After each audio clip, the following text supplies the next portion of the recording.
Welcome to Pick Me Up, I'm Scared, the podcast.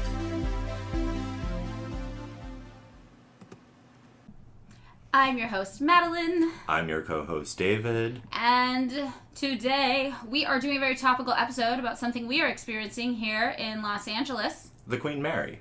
Not the Queen Mary. The Queen Mary was delightful. The reason why David saw the Queen Mary was that I was under an evacuation order for one weird night that turned into nothing, and I felt very silly when I came home and all my neighbors were like, yeah, man, we've been chilling. I mean, I think, obviously we're talking about the Los Angeles fires. Yeah. I think that if there's a question about whether you should stay or go, you should probably just go. And if you have the option in the stay or go conversation to go to the Queen Mary, have a lovely cocktail, and I guess look at the Long Beach Pier. Yeah. Why not fucking take it? Sounds lovely. The only thing I will say is I have heard of some people who are in locations of Los Angeles, definitely not threatened by fire, who were like, the evacuation orders are definitely about me individually, definitely yes, and then they just clogged the traffic of the people who actually needed to evacuate because they might die. Yeah, that's... And it's like, just read the room, maybe let those people get out first before you start hypothesizing about all the myriad ways this could potentially affect you that it is currently not. Maybe let those people have access to our famously crowded highways and freeway systems first to leave to get where they need to go. No, I will say, the evacuation order I was under was specifically about the Sunset Fire. Yours was real. Was real. Yours was the Hollywood fire. That thing was wild. Was the Sunset Fire, which sparked really suddenly. I think grew to about 60 acres. The location was very much in the middle of, city. Yeah. Like, if I lived where you lived and that fire happened, I'd be out. I'd be like, okay, we're going. Bye. It was so funny, because, I got the same phone calls that everyone in LA got, that from, people who've never been here or who don't have a lot of experience. It was like, are you okay? What's going on?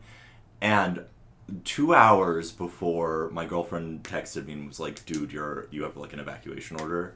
I had been talking to my parents, and I was like, listen, if I have to evacuate, that means all of Los Angeles is on fire. Oh, no! and behold, all of Los Angeles was on fire. They got the Hollywood fire. Obviously, it was first priority because it was next to so many densely populated houses. There was no natural barrier. Typically, what you'll see, for those of you who don't live in Los Angeles, typically the fires...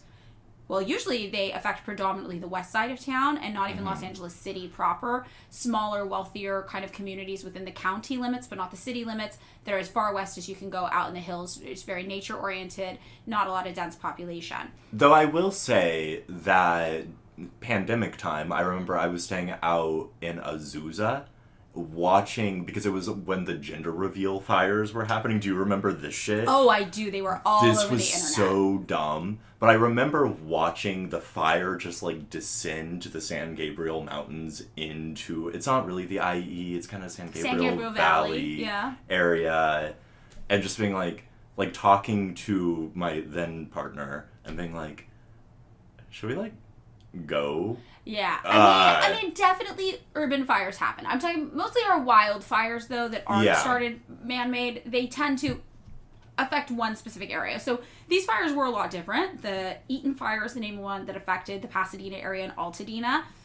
I had a coworker have to evacuate her apartment from Altadena. No. I think her apartment is okay. I'm hoping. She hasn't been back yet, so we'll see. She's going to be back tonight.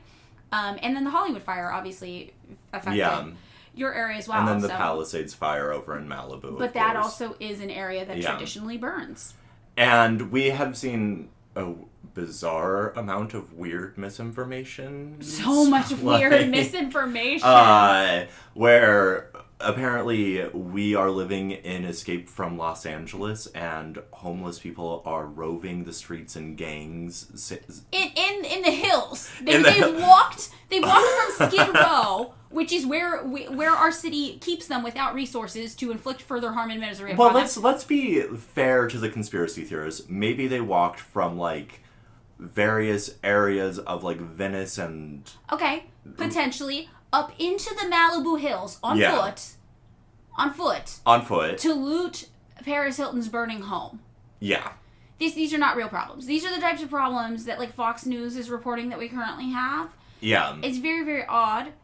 So that's been going on. I mean, there's all this misinformation going on. There's also, like, the mayor's office is trying to spin the budget cuts to the fire department by being like, well, no, there was this addendum fund and this and this and this. And you're like, well, technically, yes, you're right. There was, like, a separate fund that was up for renewal, but, like, it still wasn't at the level that it had previously been. And that's why in December, the head of the fire department wrote an open letter to the city being like, hey, you cut $7 million specifically from our emergency response operations. And, like, we can't operate like this if there's a large-scale fire or an emergency. It's like, so there's so much misinfo going on around LA. There's also people not reading the fire maps correctly and accidentally fear-mongering, posting things online. Like, I saw people be like, Atwater Village, my neighborhood, is under evacuation orders. And I look and I'm like, you're reading the map wrong. We are not under evacuation orders. Please don't tell people we are under evacuation orders. I will say, that has been abetted by the fact that, I guess it's like FEMA or whatever fucking fire alert system was like popping off for a couple days in the wildest way, where every damn like hour my phone would just be like blaring at me being like, LA under evacuation order. And I would be like, I already fucking evacuated to the Queen Mary and came back. I'm not doing it again. No. Well, and then I got some of those too. We got like false evacuation orders. We had, I mean, it's been miserable. And I can see how if you're not in LA, you really don't know what to think. You would just think the entire city is falling apart. I mean, for those of you though who aren't from here, Los Angeles geographically extremely expansive. Okay. Yeah. One of the fires that's currently going on is larger than the entire city of San Francisco. Is that the Eden Fire or the Palisades? The Palisades yeah, fire. I mean, that shit's... But that's like in a fucking mountain range. But it's in a mountain range, exactly. So for a while, when the Hollywood fire was going on and the Eaton fire was going on, I was in the middle of two very large... Well, one was large and one was rapidly accelerating but small. I was in the middle of these two significant fires. One was 9 miles from me, one was 6 miles from me. And to get to me, both of them would have to jump 3 freeways and the LA River. Yeah. And it's like, it's not going to happen. So, like, my little area was safe, you know? So there's all these, like, areas.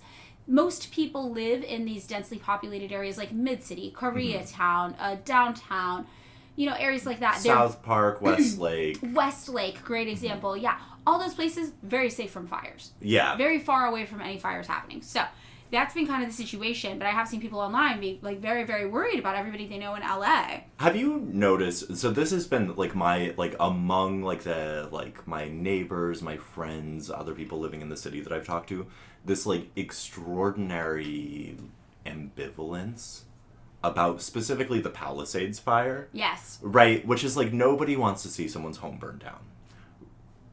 Most people's, yeah. It's like... Nobody wants to see the average person's home burned down. Put it this way, I think most people are struck by at least one small moment of self-consciousness if they are even potentially dancing on the charred remains of someone's... You know what I'm going to say? I'm going to say nobody wants to see someone's only home burned down. Yeah. But a very common sentiment I have heard is, wow, I bet you can see the Pacific Ocean from Malibu right now. Oh! Right. Well, that goes into some of the stuff we're going to talk about today. Yeah, because that's not common. Technically, I don't know if it's California or federal law, but technically the beach is supposed to be publicly owned and publicly accessible. And only 22% of Malibu is available to the public. The rest is privately owned. And the capacity to even access the beach is often frustrated by homeowners in the area who will sometimes paint curbs red, who will put no trespassing signs on what are technically public walkways to the beach. Yeah. It's not great. Well, this is really a class issue, the fires, is really what we're going to talk about today. We're going to talk about the ways in which the California wildfires are a class issue. We are going to talk a little bit about how they are naturally occurring for the region we live in, but also have been exacerbated by climate change, which we know is caused by capitalism. And we are going to talk about what this all has to do with forced labor, slave labor, indentured servitude here in California, which will be relevant if a lot of you heard recently that in the elections, California did not vote to make slave labor illegal. I will say, so, I told you, I was like, oh, we gotta do the Joan Didion thing, which everyone's been fucking quoting. I have not seen anybody quote the Joan Didion. I think we're on different sides of the internet. Well, no, it's not even the internet. I was at the most fakakta, ill-advised art opening yesterday. which was extraordinarily stupid. And one of the assistants was saying, like, who's very, like, Gen Z, and I don't know, like, reads a lot of books. Okay. And like, the Gen Z way, which I respect. Okay. Was like, everyone's quoting that lady, meaning Joan Didion. And the quote is, and I'm gonna get it close enough, which is, the city burning is the most persistent image Los Angeles has of itself. And you can think, obviously, of the history of fires, but also of the occasional riots, or let's call them uprising, be they the 1992 uprising or the Watts Rebellion. Yeah. So, okay, we're talking fire. We're talking fire. We're talking firefighters. We're talking incarcerated people forced to be not forced. Left with options that lead them to think being a firefighter for little pay, virtually no pay, is a good idea. Yeah. We're talking climate change. We're talking about all of it today on this year episode. And we're all going to learn the word chaparral. I actually intentionally left it out of the notes and replaced it with foliage or greenery because I was like, nobody needs to know this word. Nobody is good. Like, if you were like foliage, people are going to be like, the bougainvillea. Oh, actually, I do have one. I learned sort of inter alia. Do you remember I used to date a woman whose father owned a mansion out in Malibu? Which one? David dates rich girls. Yeah, whatever. But so when the one that broke into your house? It is that one, okay, actually. Yeah. Okay. But didn't her dad own 2 mansions in Malibu right next to each other? No, well, okay, so that's the funny. He owned a mansion in Malibu and a mansion in Los Feliz. Like, but in like Griffith Park, Los Feliz not. Okay, got it. Right. Got it. Yeah. But whenever I'd stay at her like Malibu spot, she would take me up to the charred remains of the former mansion from, I believe, the 2018 fires. That makes sense, yeah. And I think that the new one burned down too. Oh. See, this is what I mean. Nobody wants to see someone's only home burn down. But if it's your second or third home, you're losing the sympathy. I think, from the public. A delightful time swimming in an infinity pool overlooking the Pacific Ocean. I bet you fucking did, you traitor. With a fucking martini in my hand. This is how the internet thinks of me financially. This is what they think my life is. Or I do remember also going into their pig's house, which was larger than my apartment at the time. It's a pet pig. It was a pet pig. It was a pet pig. And there were, in like a little antechamber to the pig's house. Yeah. Bottles of, I can't remember, it was like the champagne that like the rappers like spill in music videos. Okay. Do you know what I'm talking, like the fancy champagne? Courvoisier? That one. Okay, maybe. Okay. I don't know if that's a champagne. I don't drink a bubble. I don't drink a wine. I don't drink a champagne. And I did have very expensive champagne in an infinity pool. Near a pig's house. Near a pig's house that was larger than my own. Wow. So this is what we mean when we say eat the rich. We mean these people, not like an orthodontist. Or that pig. The pig? I'm not going to eat the pig. The pig doesn't know what it's a part of.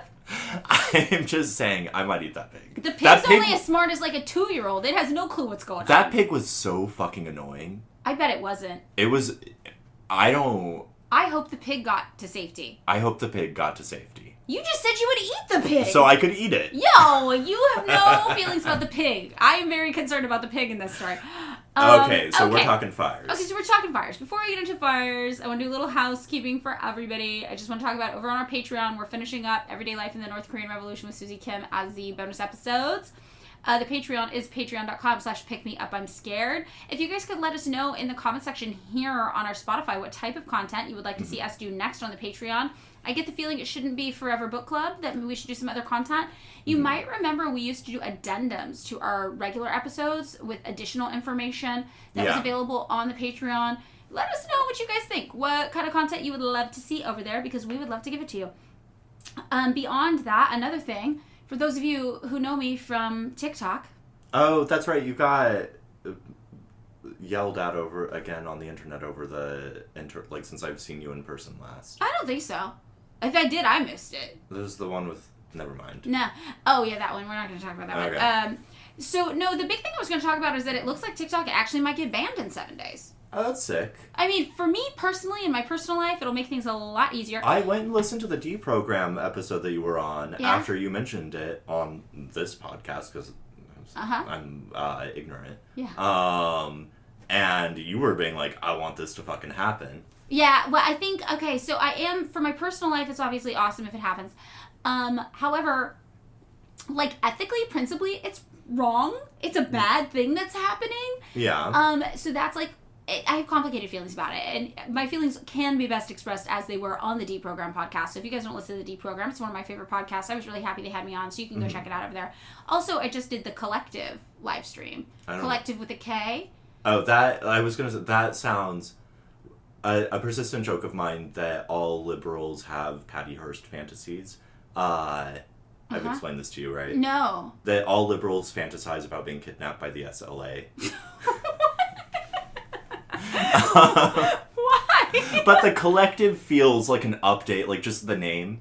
Yeah. It's a comedy podcast. It's a good comedy podcast. I enjoyed my time over there. You can check them out, too. They're great. They're a little smaller.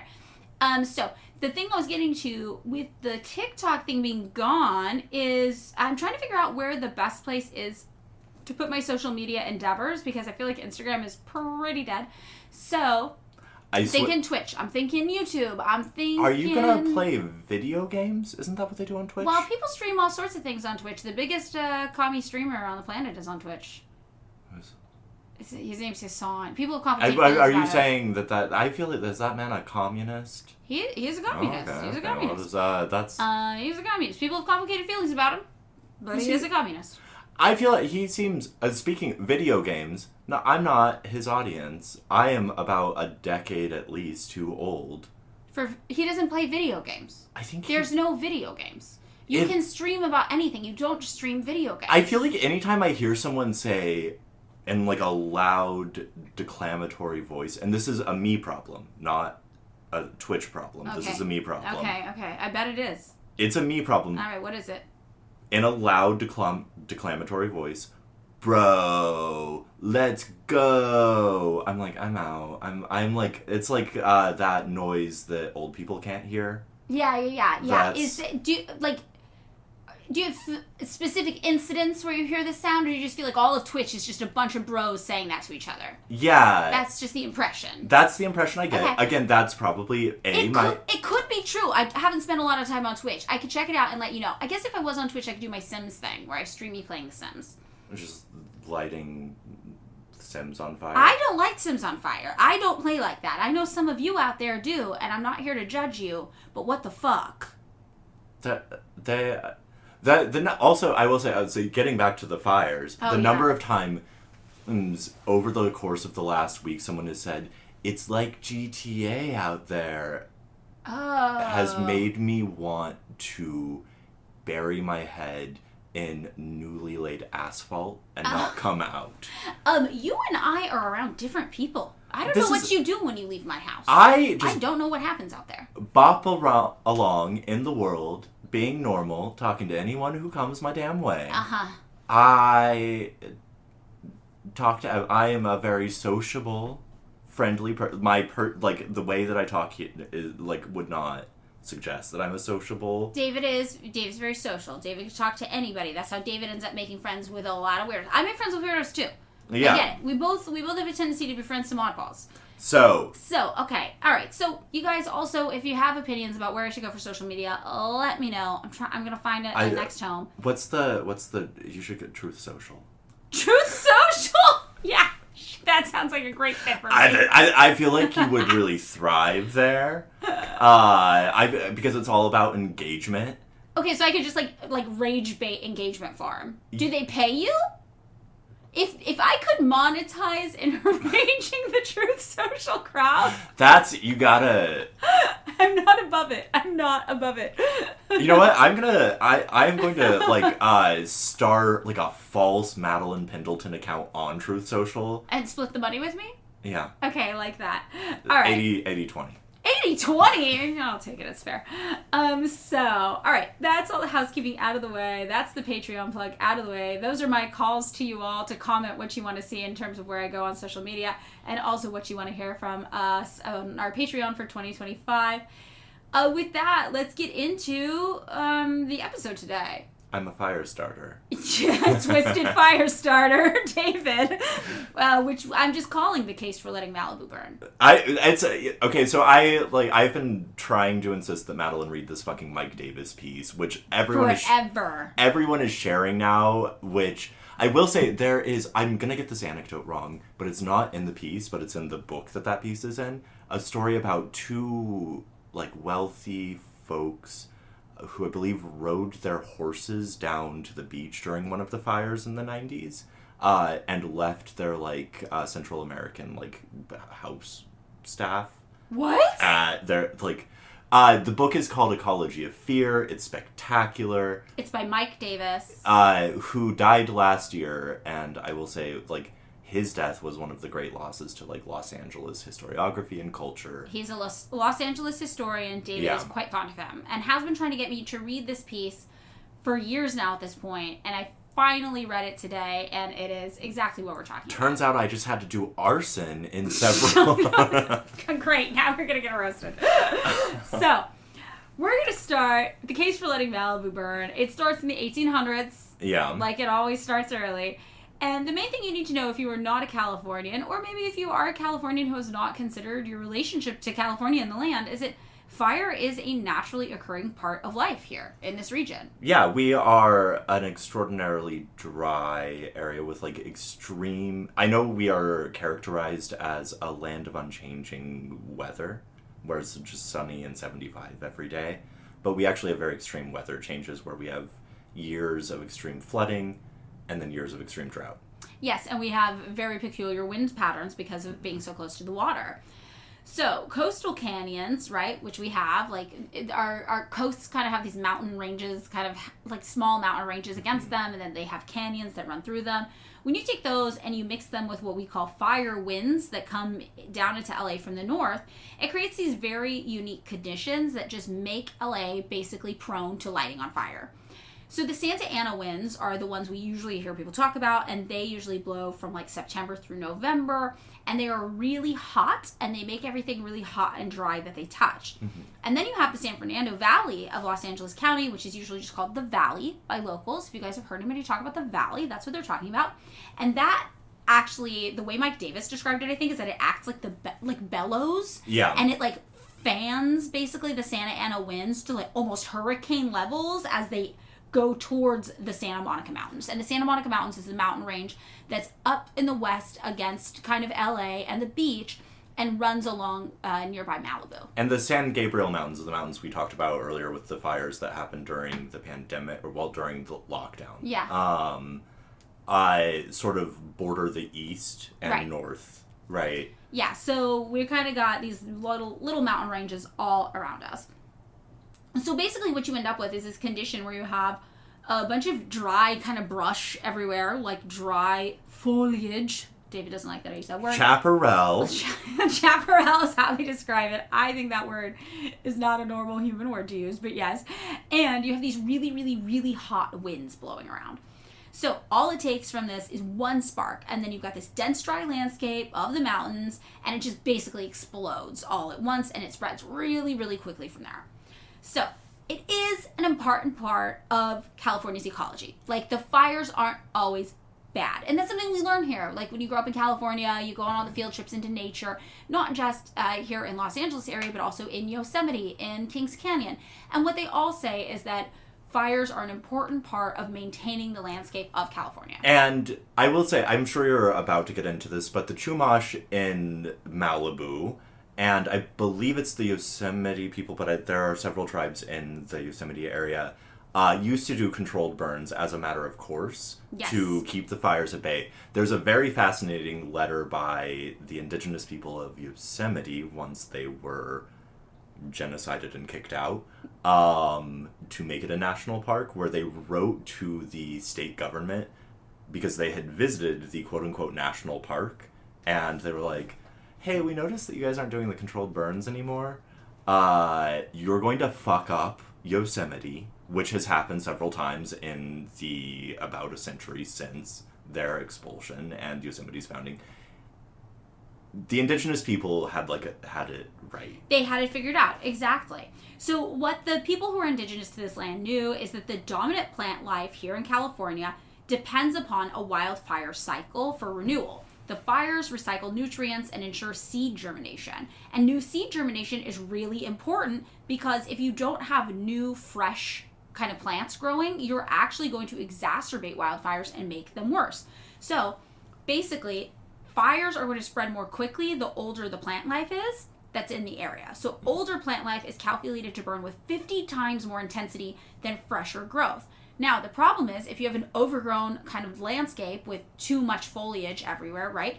There's not enough available land for new seeds to germinate. They're not able to get access to water or sunlight they need to grow. So part of the idea of the controlled burn is you set a fire within a relatively small space that you watch and you plan for it, right?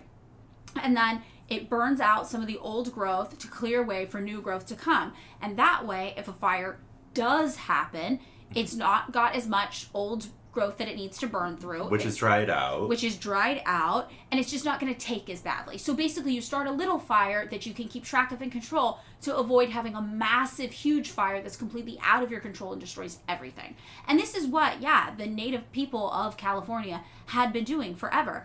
And something that our colonizer kind of resources that we set up in its place only recently started to do. So there were huge periods of times where we were not doing any controlled burns. It is relatively new that we introduced this policy that the native people here had been doing for centuries. And if I understand with it, like in Malibu specifically, there was a zero ignition policy for much of the 20th century. Exactly. Yeah. And we'll talk about that as well. So here in the LA area, the Chumash and the Tongva people were the ones who had mastered the practice of annual brush clearing fires to maintain the land in the LA County areas as we think of it. When the Spanish arrived, though, to colonize the land, they were like, you can't do this anymore. This is weird. And obviously, the Spanish were idiots. They didn't know anything about the land. So it created all these problems. So pretty much early on in the 1800s, we started seeing a vast increase in the number of fires that were spreading along the California coastline because the Spanish had removed the one thing that was actually kind of controlling and prohibiting these fires from getting too intense, out of control on their own. So in 1826, Richard Henry Dana was sailing from San Pedro to Santa Barbara, and he described seeing this huge fire on Jose Tapia's Rancho Topanga, Malibu, which was a Spanish land grant basically in the Santa Monica coast that was given by a Spanish governor to this guy, Jose Bartolome Tapia. And that land is currently where we find parts of Malibu and Topanga. So all the stuff that's on fire right now. All the stuff is on fire right now. And Topanga, for those of you who don't know, sometimes called like Topanga Canyon. Topanga is a kind of bohemian area in the hills just off of Malibu. If I understand correctly, right, it is the eastern side of the mountain range, of which Malibu is the western sort of ocean-facing thing. Right. And I know people who have, little cabins up in Topanga, who've lost their stuff, who aren't, the ultra-wealthy. Topanga's not necessarily extremely wealthy. Yeah. That is true. One of my mom's husbands, his family lived in Topanga, and they had, a cool house, but they were just normal people. They weren't rich people. Yeah, and it's, right, as I said earlier, the thing about, it doesn't feel great to be dancing on, the ashes of someone's home. I am heartbroken for just the natural beauty that has been lost. Going to that area, it's a beautiful area. Yeah. It's a beautiful area. It will recover though, the natural part of it, because this happens in Malibu a lot. We see it does recover. But yeah, the thing about these fires in particular, which we kind of touched on, that's unique, is that Malibu, we'll see, has always been burning. However, traditionally, because of the way class works and land rights works and privatization works, it's been mostly super wealthy people losing their homes, with once in a while, a really tragic kind of working class person loses their house in the mix as well, which is horrifying. The Altadena case has been especially bad. But again, so for those of you who don't know, Altadena is not in the area near Malibu. Yeah, it is on the opposite side of Los Angeles, and that is a unique fire experience that area is not prone to catching on fire. That is unique, and that is... my friends who evacuated an apartment complex. These aren't rich people. Yeah. These are normal people. And there's a lot of multi-generational homes in that area that have been lost. That was an area that had traditionally a lot of black home ownership, which has been lost. if I understand correctly, Pasadena, when Altadena was, like, when black homeowners settled in Altadena, Pasadena was a sundown town. Yes. Which meant that black people couldn't be there after sundown. So Altadena does have a rich history with black culture here in the United States. I mean, the Altadena fire is a tragedy any way you look at it. And the Hollywood fire, had it accelerated, would have been a tragedy any way you look at it. The people that you might hear being the most callous about the fires are going to be the most callous probably about the fires that do affect just the wealthy people in Malibu. And that's really the area we're going to focus on today. Yeah. We're going to focus on that area and talking about this region.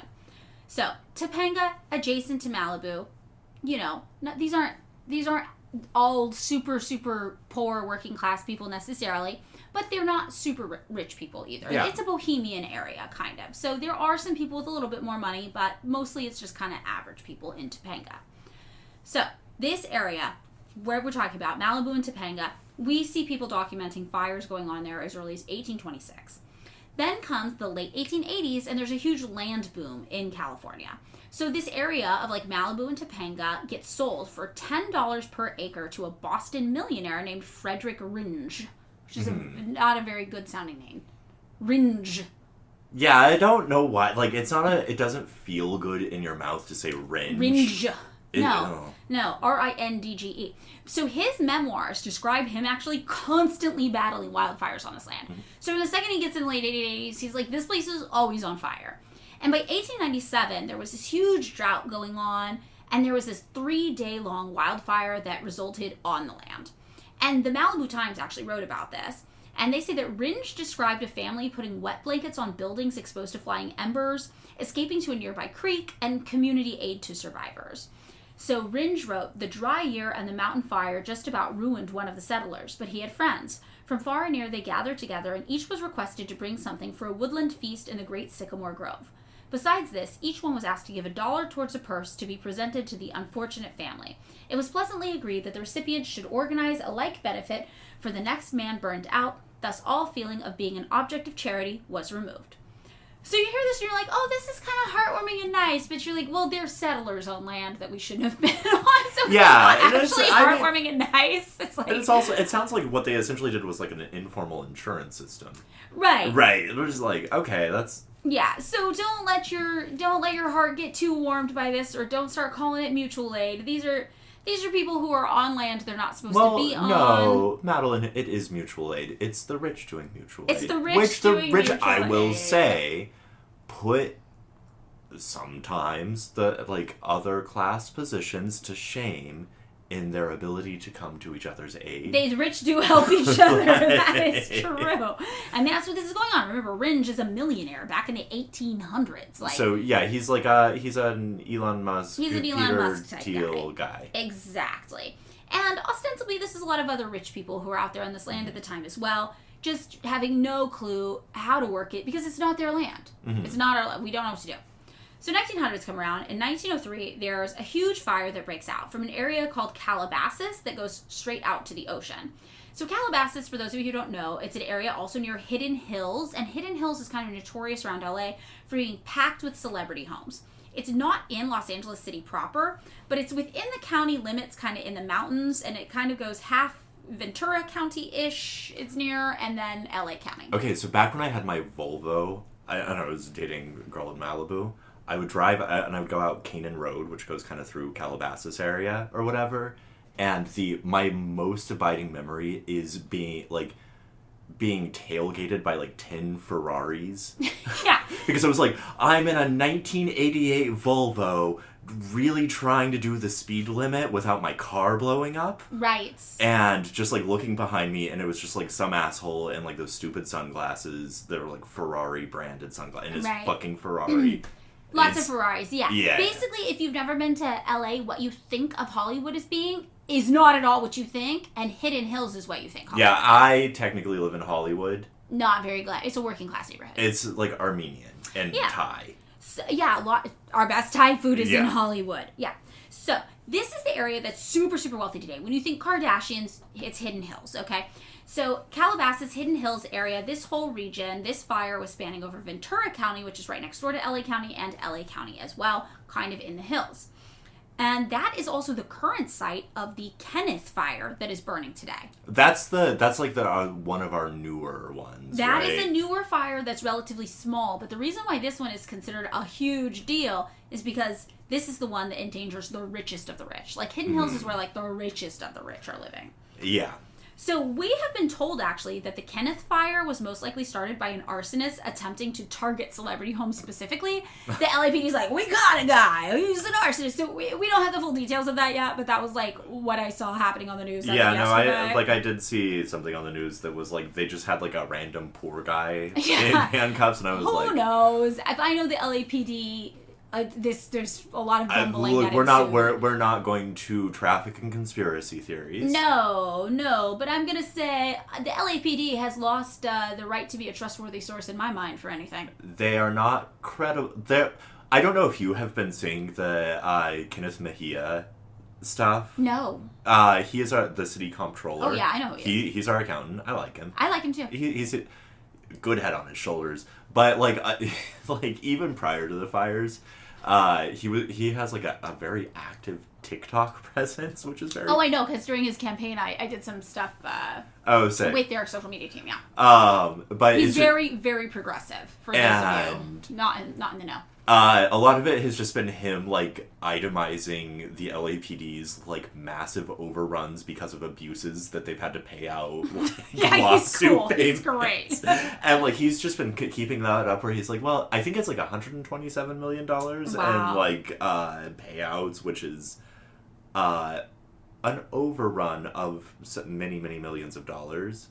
I think they had budgeted something in the $80 million, which... The fact that you're just like, we know we're going to have to pay $80 million in police abuse lawsuits. And then we went over that.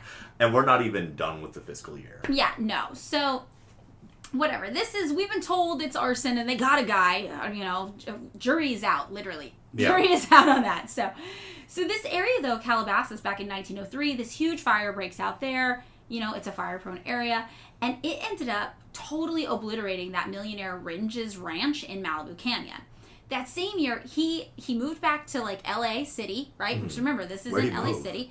I don't know. I imagine Los Feliz, if we're being honest. Yeah, I was like, because I know that, like, the, like, early 20th century, like, he died in, 1905, right? Yeah. Well, no. He died in 1903, I think. Okay.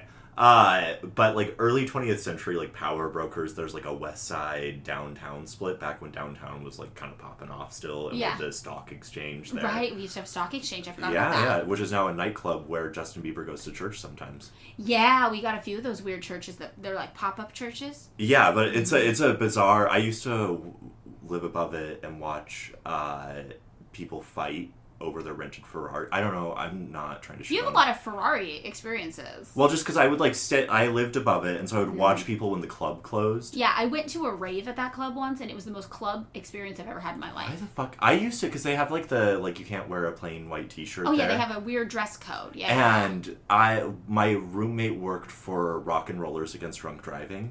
And so he had, like, a lot of relationships with the club promoters there. Okay. And I was always like, yo, dude, can you get me in? But, like, I only want to wear sweatpants and a white t-shirt. No, absolutely not. No, you're tarred and feathered on the dance floor. I went with some weird people once, and I was like, what am I doing? This is so strange. But he could have, I guess I'm saying he could have lived in Bunker Hill. Bunker Hill was still popping off. It had yet to become what it became. Well, he ended up dying, is what we know. He didn't last long. And all of his property in Malibu gets bequeathed to his wife, May Ringe. So May is kind of an important figure here, because May immediately is like, this property is uninhabitable. Uh-huh. But she also, like, really wanted to guard it and protect it. So she's like, I'm going to assume she doesn't do a good job. She actually does a pretty good job. She barricades it with barbed wire and hires armed guards to patrol it and gives them shoot-to-kill orders if anybody from the government comes to seize it. No, I mean, that's good on her, but I'm assuming she's not doing controlled burns. No, she's not doing fucking controlled burns. No. Also, her motives are really weird to me. Like, I can't figure it out. I'm like, who does she want to protect it from? Like, is she worried that the government is going to come and make her subdivide it and turn it into housing? Or is she worried that the government's going to turn it into like a public park? And she's like, no, that's my land. I own my precious land. I like, can't understand her motives. I mean, I will say, right, like, the Verdugo family, which we know from, like, The Street and all of that Verdugo, shit. Yeah. Like, owned, like, large parts of what we now think of as, like, Northeast LA at some point. And that got subdivided around that time. And this was the time where, like, Los Angeles does get, like, really explosive population growth. Big boom. So I'm not, I don't know her motives. I assume we're just wildly speculating. Wildly speculating. She is a rich lady. She wants to garden, but she like expansively garden. Like she is, she is like a megalomaniac gardener. Okay, all right, yeah, that's David's theory. Yeah. I don't know if I have a theory yet. But the fact that she gave a shoot to kill order for the chaparral. Yeah, she wants the chaparral. She's gardening chaparral. She's cultivating it. So she was actually nicknamed the Queen of Malibu because she was just like, this is mine and nobody can get in here and you're not living on it. It's uninhabitable. You know what? I mean, you sometimes like sympathize with like rich ladies of a certain variety. Like a hysterical fun variety? Like you got your thing with Paris Hilton. Oh, like yeah. Paris Hilton's pretty fun. But yet she is evil. She's bad. Here's my theory. This is my take, actually. It's not a theory, it's a take. My take is that if you were going to be rich, the least you could be is entertaining. Mm-hmm. That's the least you could do. Arguably. Like a jester. Maybe so, like a guy who sells novelty flamethrowers to his sycophantic tech bro audience. That's not very entertaining to me. Oh, okay. Well, no. I was talking about like, go terrorize a teenage boy in the Midwest while cameras film you, and then afterwards go, that's hot. Okay, I feel like that. Right, like this is we got to be real specific about the gender orientation because this could. In my head, I was. It's only okay when Paris Hilton does it, and Paris Hilton is just doing it because the teenage boy was like mean to a girl who seemed nice. Yeah, for some reason in my head I was like, "That's Elon Musk," and no, it's so not dark. Elon Musk. No, Elon Musk fails because he can never be Paris Hilton. Both of them not good. Not going to survive the Cultural Revolution of the United States in the year 2050. Okay, I'm just going to put it out there. That's when we're doing I'm going to be so fucking old. Well, you better start working out, lifting weights. We got to get ready. We got to pump some iron. Prepare for this thing. So yeah, they're not surviving. But in the meantime, some of them are entertaining to me. Mm-hmm. Not all of them. Very few of them. Yeah. And May Ridge. May Ridge, something kooky about her. Uh-huh. I would watch a reality TV show featuring May Ridge, I think. I feel like I feel like, right, if you did it like Grey Garden style. Exactly. Where it's like she's just this like unhinged woman with like a shotgun being like, you federal agent. I'm gonna shoot the government. Yeah, she wants to shoot the government. It's like, there's something there. There's something there. I bet I could... You could save her. I could, the same way I could fix Paris Hilton. I think I could fix May Ridge. You can't fix Paris Hilton. I haven't tried. Let me try. Okay, so May Ridge, Queen of Malibu, 1903 is when this happens. 1919 is when Southern California introduced something that David referenced, which is the total fire suppression policy. Yeah. Where they're just like, not only are we not doing the controlled burns that the native people did that made this place habitable for centuries, we are just basically going to say it's illegal to do controlled burns. You cannot do controlled burns. And we're going to go hardcore on this. And this was catastrophic. I'm going to say we're like only a few years out. Like the automobile has been invented. That's here to stay at this point. Right. But we are only a few years out from like the absolute post-war explosion. Yeah. And like, let's just say... those early automobiles did have a tendency to backfire. Well, and we didn't include it in the episode, but it is true that once cars got introduced into this region, it got more fire prone even. Yes, because cars tend to make sparks and things. So we've got this total fire suppression policy that says you can't even do controlled burns on your own land if you want to. Absolutely not. And it turns out to be a catastrophe because what this means is it's limiting all the new growth that can occur in the region. It's leaving everything behind is super old and brittle and prone to igniting faster and spreading and burning 50 times hotter. So this old growth just makes it even more of a tinderbox waiting to explode. We got a good Mike Davis quote, Southern Californian historian, and this is what he wrote in the piece, The Case for Letting Malibu Burn. The extreme fires that eventually occur can transform the chemical structure of the soil itself. The volatilization of certain plant chemicals creates a water-repellent layer in the upper soil. And this layer, by preventing percolation, dramatically accelerates subsequent sheet flooding and erosion. A monomaniacal obsession with managing ignition rather than vegetation accumulation simply makes doomsday-like firestorms and the great floods that follow them virtually inevitable. Is this the part where he quotes the climate scientist who's like, ignition isn't the problem, fuel's the problem. You could drop an arsonist into Death Valley and he would not be arrested. That's exactly right. it. So they're like basically like, look, you can have a spark, but if there's nothing there for it to catch, yeah, who cares? So basically what this policy did is it just meant that if you dropped a spark, literally you would create hell on earth within 3 hours. Yeah, and it's, I mean, right, in the piece that I quoted by Joan Didion, she does talk about the fact that, right, like, the fires are so persistent and so massive that it just becomes a part of the California imagination in this way that was, presumably for the Chumash and the Tonga, not the case, right? Like, they understood that fire existed. They just weren't experiencing, like, oh, yeah, this is going to be apocalyptic every couple of years. No, and they had intelligent ways to manage the land, which we frankly never have. And I've talked about this on, actually, the Collective live stream. But a big part of this, too, is that settler colonization prioritized putting bodies on land. So, to expel the native people from this land in California and put white bodies there, they needed to make the land promisable to people as farming opportunities, either for labor or for ownership. So to do that, one of their priorities was irrigating the land in this really specific way that, you know, Western European culture thought of irrigation to facilitate kind of farming. Mm-hmm. And that irrigation was kind of inefficient and clumsy when it came to Southern California, which is why we've consistently had water-related issues. We consistently deal with drought.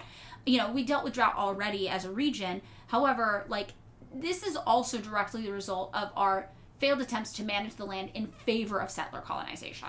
I will say, okay, this is off topic, but I can't help but always, when we talk about Southern California history, recommend Kelly Little Hernandez's book, City of Inmates, because in addition to the environmental catastrophe, some of the first examples of incarceration in the Americas were the Spanish incarcerating and gender segregating the Tonga people to disrupt traditional sort of like family and social structures. Just, sorry, that's off topic, but Kelly Little Hernandez's book, City of Inmates, always a good read. Yeah, so this though, I mean, yeah, this all plays into it. Mm-hmm. So like, I talked about this too on, I believe, on Collective, where it's just like, look, when you talk about the fires in Southern California, it's maybe one of the best manifestations we have of like all of the abstract politics we talk about all the time. We've got the effects of colonization. We've got the effects of incarceration, which we're going to get into later in the episode.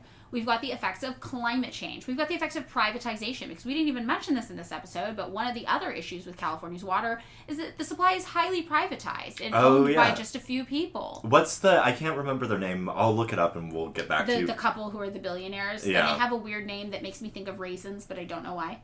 I think it's an R name. It's like Rilkins or something. Okay, that's weird. I will say, okay, so while I was at my ill-advised art bullshit, I was talking to an extraordinarily wealthy person who didn't lose her property in Malibu, but had a property in Malibu with, I think, like a pretty large collection of Duchamp. Oh, she's got Duchamp hanging around there. Yeah, wow. Okay. But her sort of, like, you know, aside from what felt, even to me, who didn't know this person, a little bit like crocodile tears. Yeah. About, right, where I was like, I don't know, man, I think you're staying in the Beverly Hills Hotel. I think you're chill. Yeah. But she exclaimed at one point, oh my God, can you imagine the concrete structures that will go up along the PCH? It will be magnificent. And I was just like, sitting there going like, and I had mentioned all the stuff about the Chumash and controlled burns because I had just read, like, I think it was before I'd sent you, but I just reread the Mike Davis piece. Right. And so I was like, oh yeah, like, you know, like that Mike Davis, yada, yada, yada, the Chumash, yada, yada, yada. And then, so just like to hear her be like, it will be magnificent. I was like, Yeah, well, Fuck. we'll talk about this as well, but really people just see this as an opportunity for real estate development. And I've said this before, I think when a lot of people are confused about why progressive people living in California criticize Democrats so much, it's because we have been here long enough to see the end goal of many Democratic policies play out, and we know it is all finance capital, real estate capital at the end of the day. Yeah. Everything is in support of real estate development here. That's why, you know, we have huge populations that are unhoused that nobody seems to want to do anything significant about, except for do weird buddy deals with their real estate developer friends that house like 5% of them at these huge rates of building that are like millions of dollars, that is just like favorable buddy deal contracts that don't even effectively address the issue.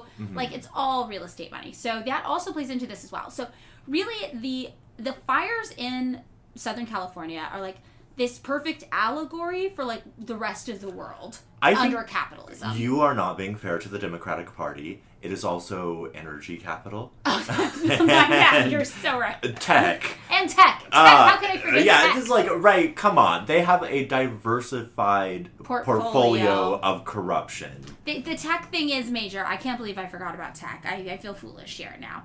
And entertainment as well. Oh, yeah. Yeah.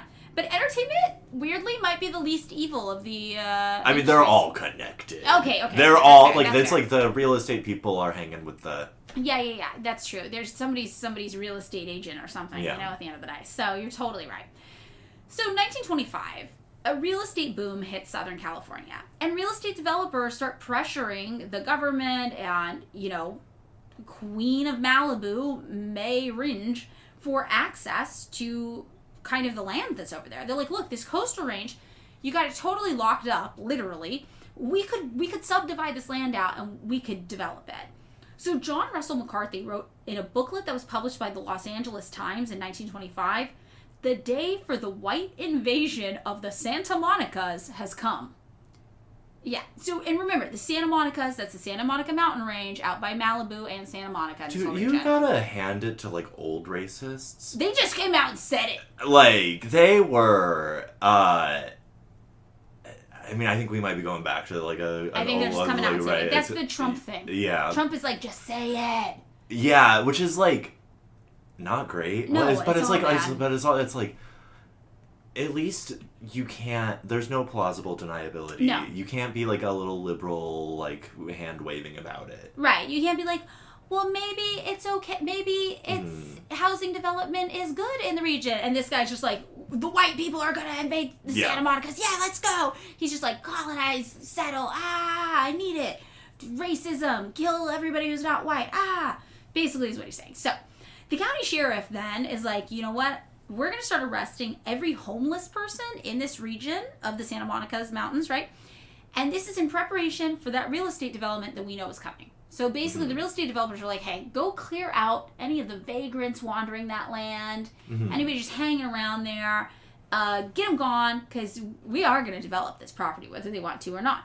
So they start rounding people up who are kind of living around this area, and they incarcerate them, and then what do?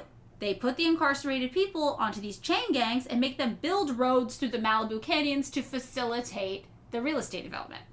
So you're going to see that the thing about the Southern California fires is that they are tied to real estate and they are tied to prisons and they are specifically tied to prison labor. Yeah. This is all very, very consciously part of the same kind of shitstorm. So the city, meanwhile, has been trying to open this highway along the coast for a long time, but it would go straight through the Ringe property, which, remember, is owned by May, has been owned, you know, by her since the beginning of the century, and she does not want to do anything with it. You know, actually, this source I found did say that his death was in 1905, and another one said that he died the same year as the fire, which is 1903.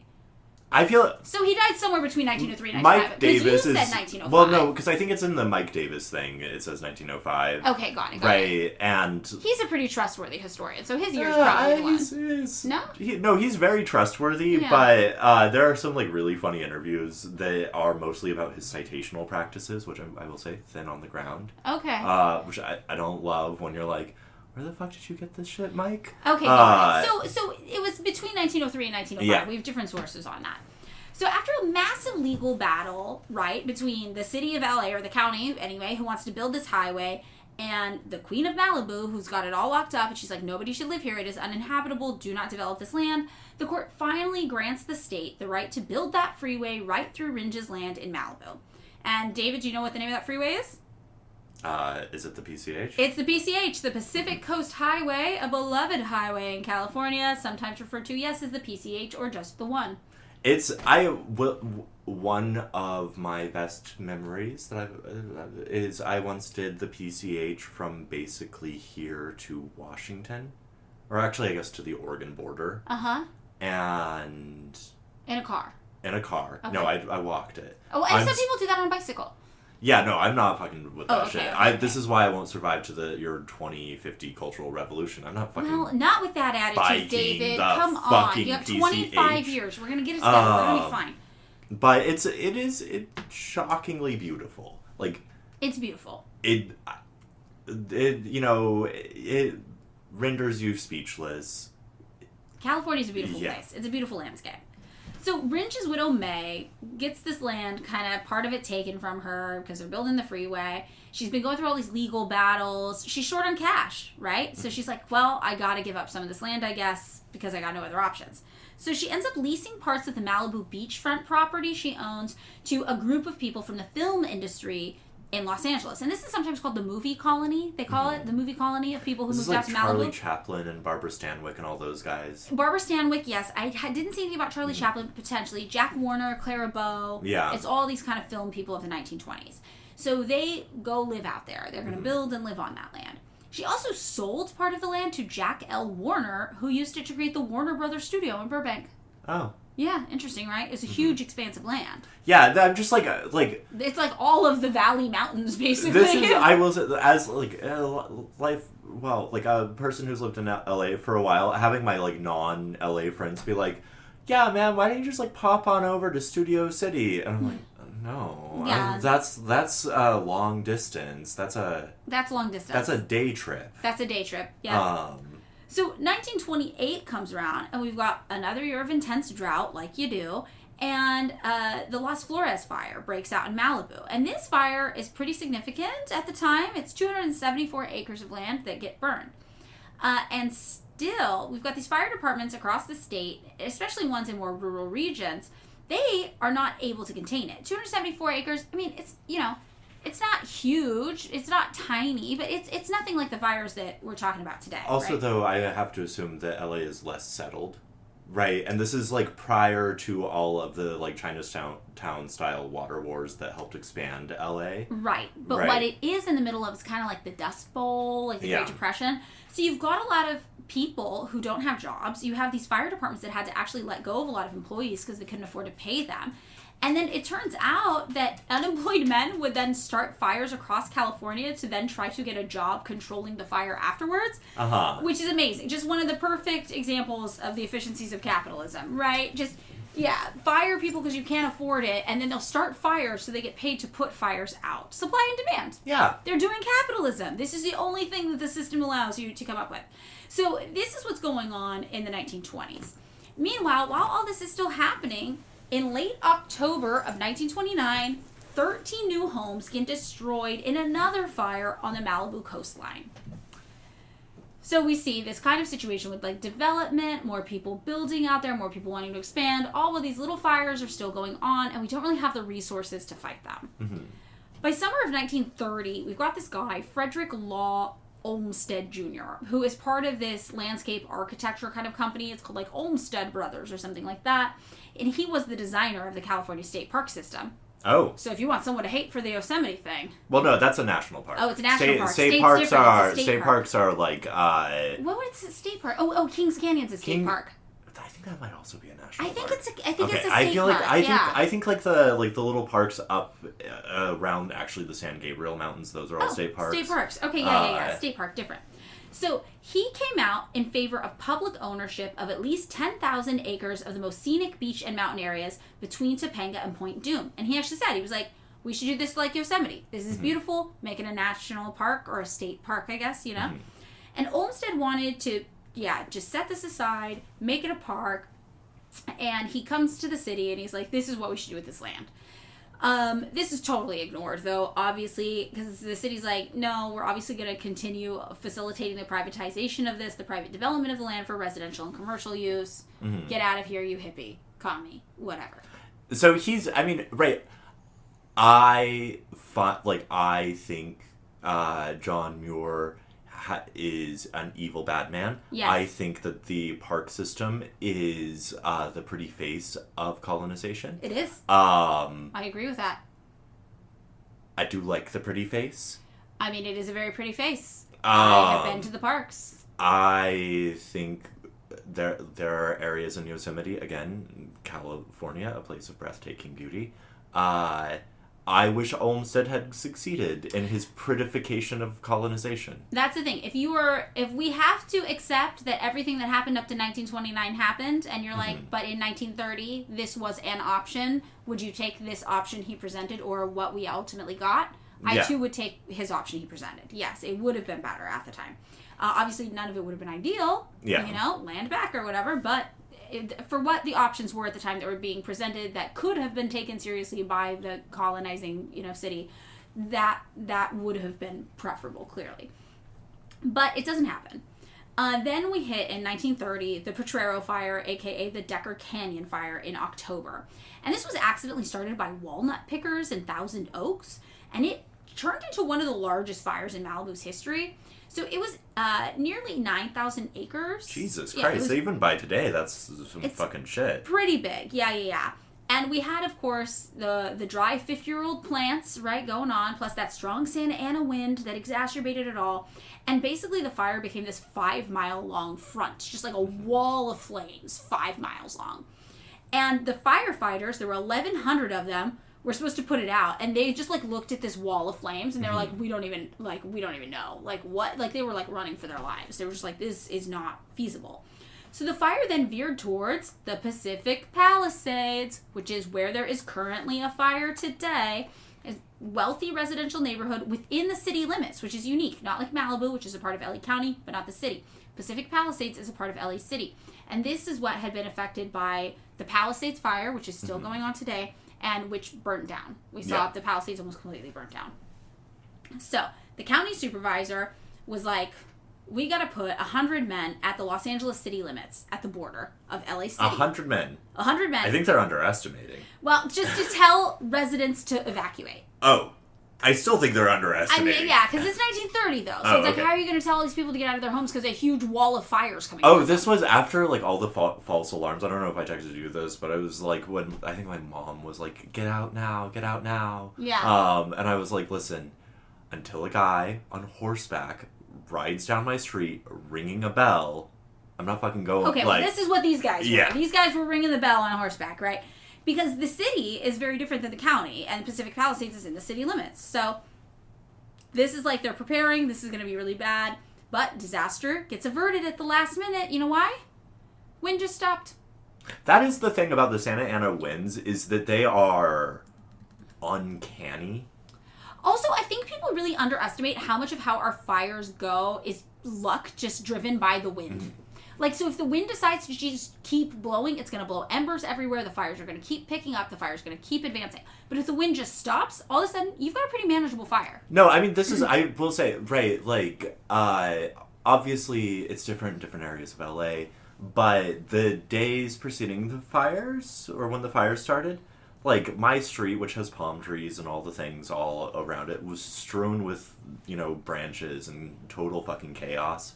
And then 2 days ago, I was outside, and it was still to the point of being eerie, right after these insane strong winds, to just be I guess it's Yeah, I think, lots of people probably don't know that, but the reason why these fires were so bad is that they came right as we were experiencing literally 100-mile-degree winds here in LA. We had severe wind alerts. People were the wind can be life-threatening. Do not leave your house. So I was sitting in my house with just the wind blowing everywhere.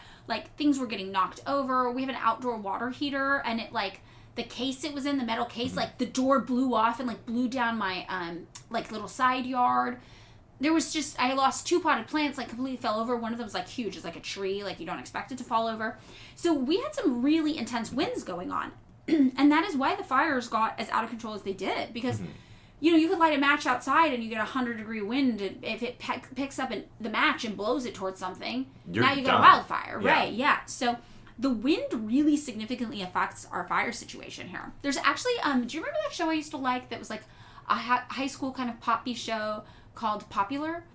No. Okay, I was obsessed with this show. It's like a really weird show. If you guys can find the show Popular, definitely worth a watch, but it's so hard to Google because the name is Popular. So if you look up Popular TV show... No, this is... But it's about an LA high school, and there is a whole episode about the Santa Ana winds. That's very campy and funny. But I remember watching it from Fresno and being like, I don't understand this episode about the winds. And then last night, or not last night, this week or whatever, when I heard my potted plants getting blown down the fucking alleyway by my house or whatever, I was like, oh, the winds, I get it. Yeah, this is... So, when some guy in, like, Colorado is like, these damn Californians are, like, fleeing, like, the liberal agenda to Colorado, and they're gonna steal our... I don't know what do they have in Colorado? Weed. We have that here. Oh, I don't know. They think they have it special though.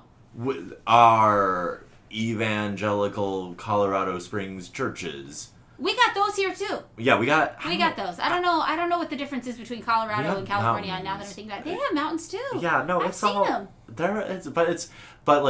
Maybe it's just climate refugees. Maybe it's just people who are like, God damn. Yeah, seriously. So, because of the winds obviously exacerbating the fire, right? We know that if the winds stop, the fire becomes more manageable. That's exactly what happened with this 1930 fire. In 1935, though, we get another massive fire erupting in Malibu. There were a couple like small ones in between 1930 and 1935, and this one is so huge. If you thought the other one was big, this one is over 28,000 acres. Mm-hmm. So, for reference, that's bigger than the fire going on today, I believe, or around the same size. Did you see someone asked Gavin Newsom in some interview, like, is this going to be the largest natural disaster in California history or U.S. history or whatever they said? And he was like, well, it certainly will be in terms of cost. That is exactly true. It took everything in my power not to punch a wall. Yeah. So when you hear people talking about how these are the largest fires, or the Palisades fire is the biggest fire, what they're talking about is the expense to rebuild, because these were very wealthy areas. So, in terms of just geographic kind of acreage, it's not. These are not the largest geographic acreage fires that we've had, but it's just the cost of things. Every year, obviously, things get more expensive to build and rebuild, right? And these are very wealthy areas. But this fire was around the same size or bigger. I can't off the top of my head remember the acreage for the Palisades fire right now. But it was 28,000 acres, and it resulted in $3 million of damages, which would be the equivalent of nearly $70 million of damages today. Which is relatively modest granting in terms of dollar amount. Right. Granting what people are predicting for this fire. Right. I think I saw somebody predict like $1 billion in repairs for this one. Yeah.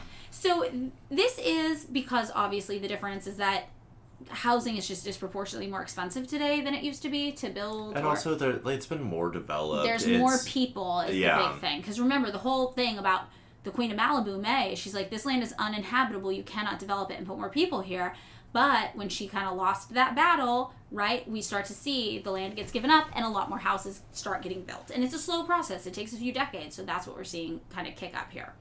So 1936, we got another fire, obviously. 1938, we got another fire. The 1938 one was more significant.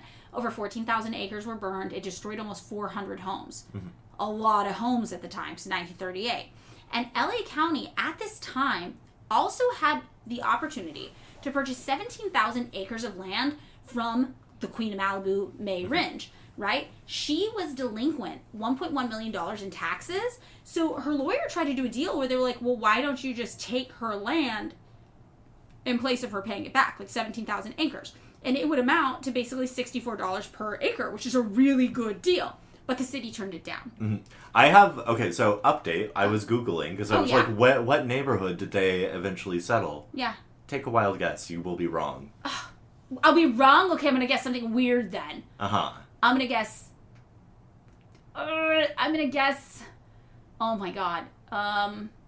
I can't guess. I'm out of every idea. West Adams. West Adams? Okay. I would not have guessed that. But, okay, so West Adams is an area, is southwest LA, would you say? Yeah. Yeah. I always get my directions weird with LA. Yeah.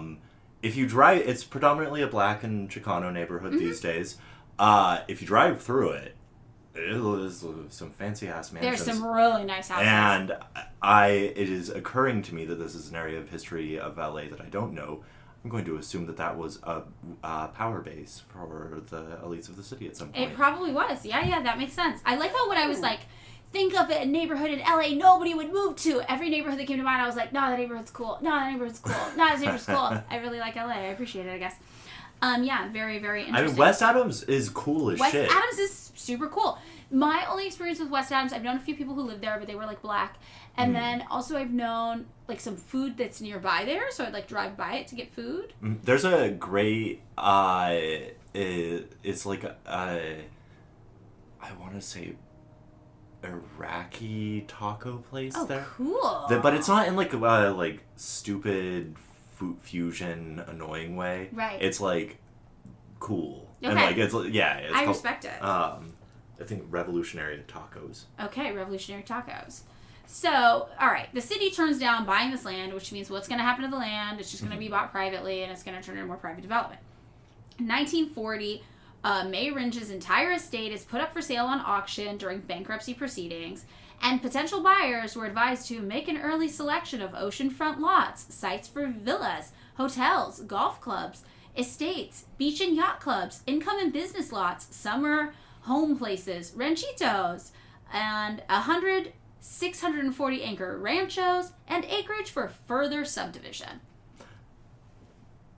That sucks. Yeah, this really solidifies the plan to turn Malibu and Topanga into just endless sea of residential and commercial plots of land for further development. You gotta ask, right? Because like all of these people, presumably if they are home buying type age, they are old enough to have seen like at least 2 fires. Yes. Right, like go through the area. Oh, they see the fires. The fires are happening all the time. And so you gotta be like you're like, ooh, I've saved up enough money to buy like I'm from Boston, but I'm gonna buy a ranchero.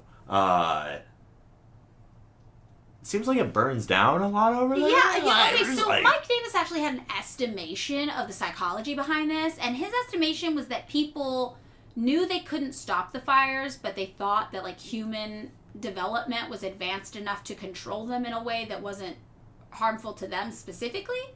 So they were dumb. Maybe, yeah. They underestimated nature, very obviously. Yeah. So, this is maybe the thought that goes into this. Or maybe it's just like you want that sweet, sweet Malibu Canyon property so much, maybe the fire's not a deal breaker. No, I mean, I will say, when I, in dream style, fantasize about real estate in Los Angeles, Pacific Palisades is in there. Oh, really? Yeah, because Do you know what I fantasize about? A penthouse apartment in Koreatown. I got questions for you. It's awesome. That's all I want. Penthouse apartment in Koreatown. Do you have parking? No, I don't need parking. I don't have a car. That's why I live in Koreatown, so I can take the subway everywhere. Girl, that's the least efficient subway line in the fucking city. I used to take the red and the purple line every day when I lived in Koreatown. Yeah, you just take it to Union Station, and then you can get places. No, yeah, but that's like, it's the most indirect way to take any train system in LA. This is the most inside baseball style conversation. Oh my god. But I would live in a penthouse in Koreatown. I do not mind the subway system. I know it's not ideal, but it's better than owning a car to me. And I did it for years, and I liked it. I do that every goddamn day. Yeah? I will say, it's not the worst public transportation I've experienced in my life. Mm-hmm. It's close. Well, maybe I'm just built different, David. Do you ever think of that? This is why I'm going to survive the Cultural Revolution in 25 years. I'm 70 and you are not. I love how you are pitching the failure of public transportation in our city, which is Did public transportation fail? Or did you fail? You are pitching the historic failure of public transportation in our city, which everyone knows to be the case. I once taking a bus home from your dumbass house, which is not on any fucking public transportation. I didn't choose that. My ex-boyfriend chose that. I wanted a penthouse in Koreatown. Okay, but it took me somehow, the bus took me to fucking Eagle Rock, the map told me to get on this one bus that took me into fucking Eagle, completely the opposite direction, and then, I was, supposed to walk half a mile to get on another bus, that's inefficient. And then I was like waiting around. I was like, the bus ain't coming. It's like 20 minutes late. Hold on. It's 20 minutes late. And then I looked down the street, and under a freeway overpass, I saw the bus with its lights on. So I walked down to the bus, which was just parked under this overpass. You know what the bus driver was doing? What? Smoking weed and watching Superbad on his phone. Wow. Are you saying workers don't deserve breaks? I'm saying that any system that is like, you know how the workers are going to get their breaks? By shutting down the entire system? Uh-huh. That's not... Well, look, here's what I'm going to say about the public transportation in LA. It is not great. That is true. I would just choose to live where it is very, very walkable so I could avoid needing to take too far. So that's why Eagle Rock, I would not live in Eagle Rock if it was just me. It's you know... Koreatown, the perfect place in Los Angeles to live. I'm just... You got walkable. Things are open 24 hours. You've got the subway right there if you need to go downtown. And guess what? If you can't get it in K-Town or downtown, I'm not getting it.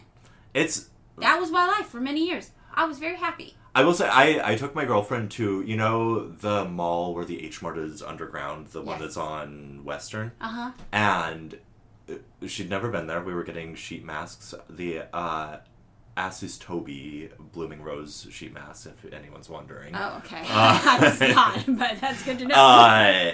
And she said that immediately upon entering that space, she had a dopamine rush because it's so pleasant in there. Uh-huh. And it is fucking that H Mart. K-Town. You could walk there from my old house. There wasn't an H Mart when I lived there, though. Yeah, there's also an H Mart closer to you. There's another H Mart.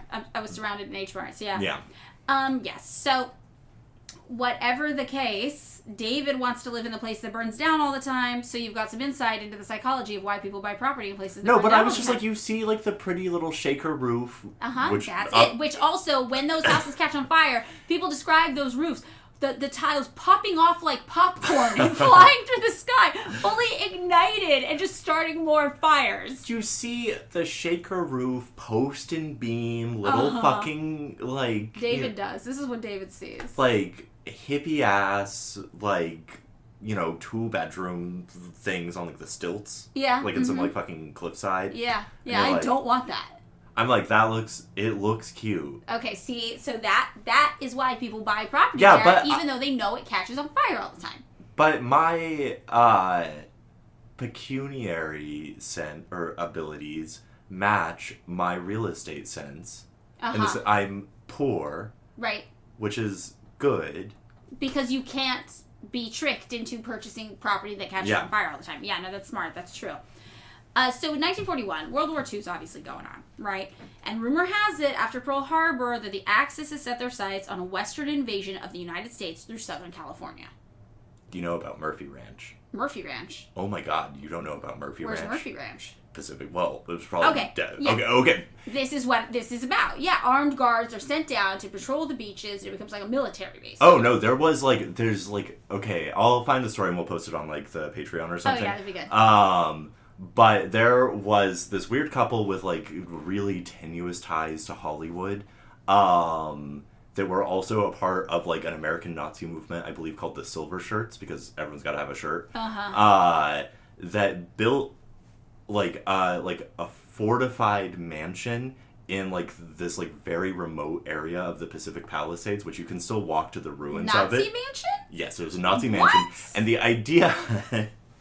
I suppose, or at least I was told once by someone, and I'll find an article about this, was that when Hitler won, quote unquote, right, in speculative history type scenario, they were like, Hitler's gonna win, he's gotta, because we're Nazis, and he's a Nazi, and we're winners. And he's gonna visit the Murphy Ranch. Because he loves us so much. But this is gonna be his stopover point.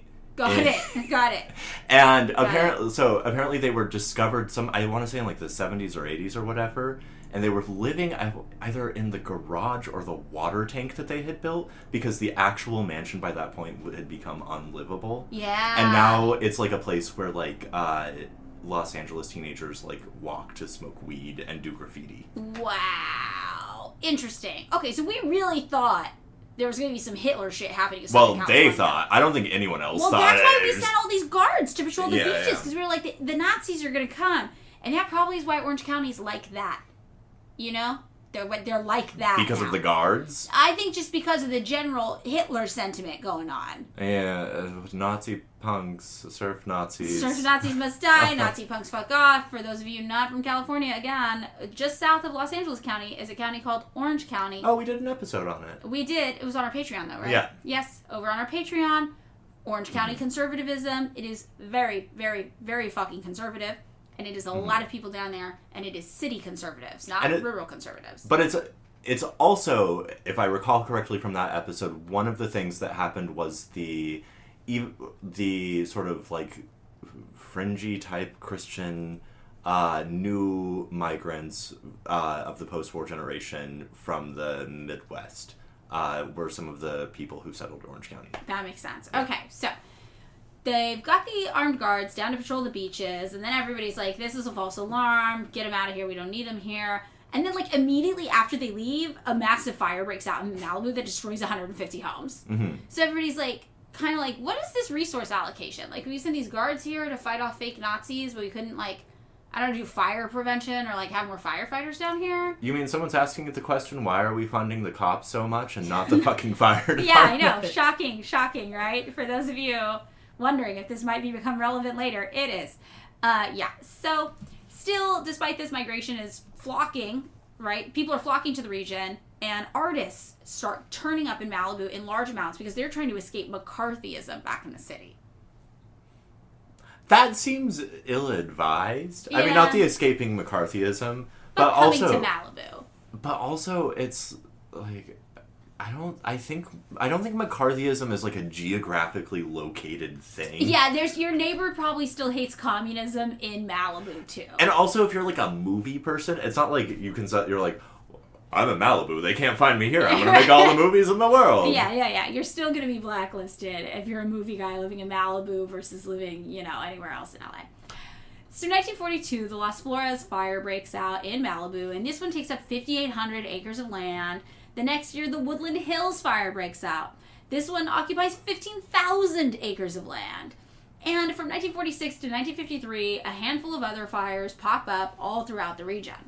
Then in 1956, a huge fire develops. And this fire is so huge. Like, it's massive. So this is the Christmas Week fire, it's sometimes called. It's also sometimes called the Sherwood-Zuma fire. This was 35,000 acres, over 35,000 acres. So for reference, the current fire affecting Malibu, the Palisades fire, is just around 23,000 acres.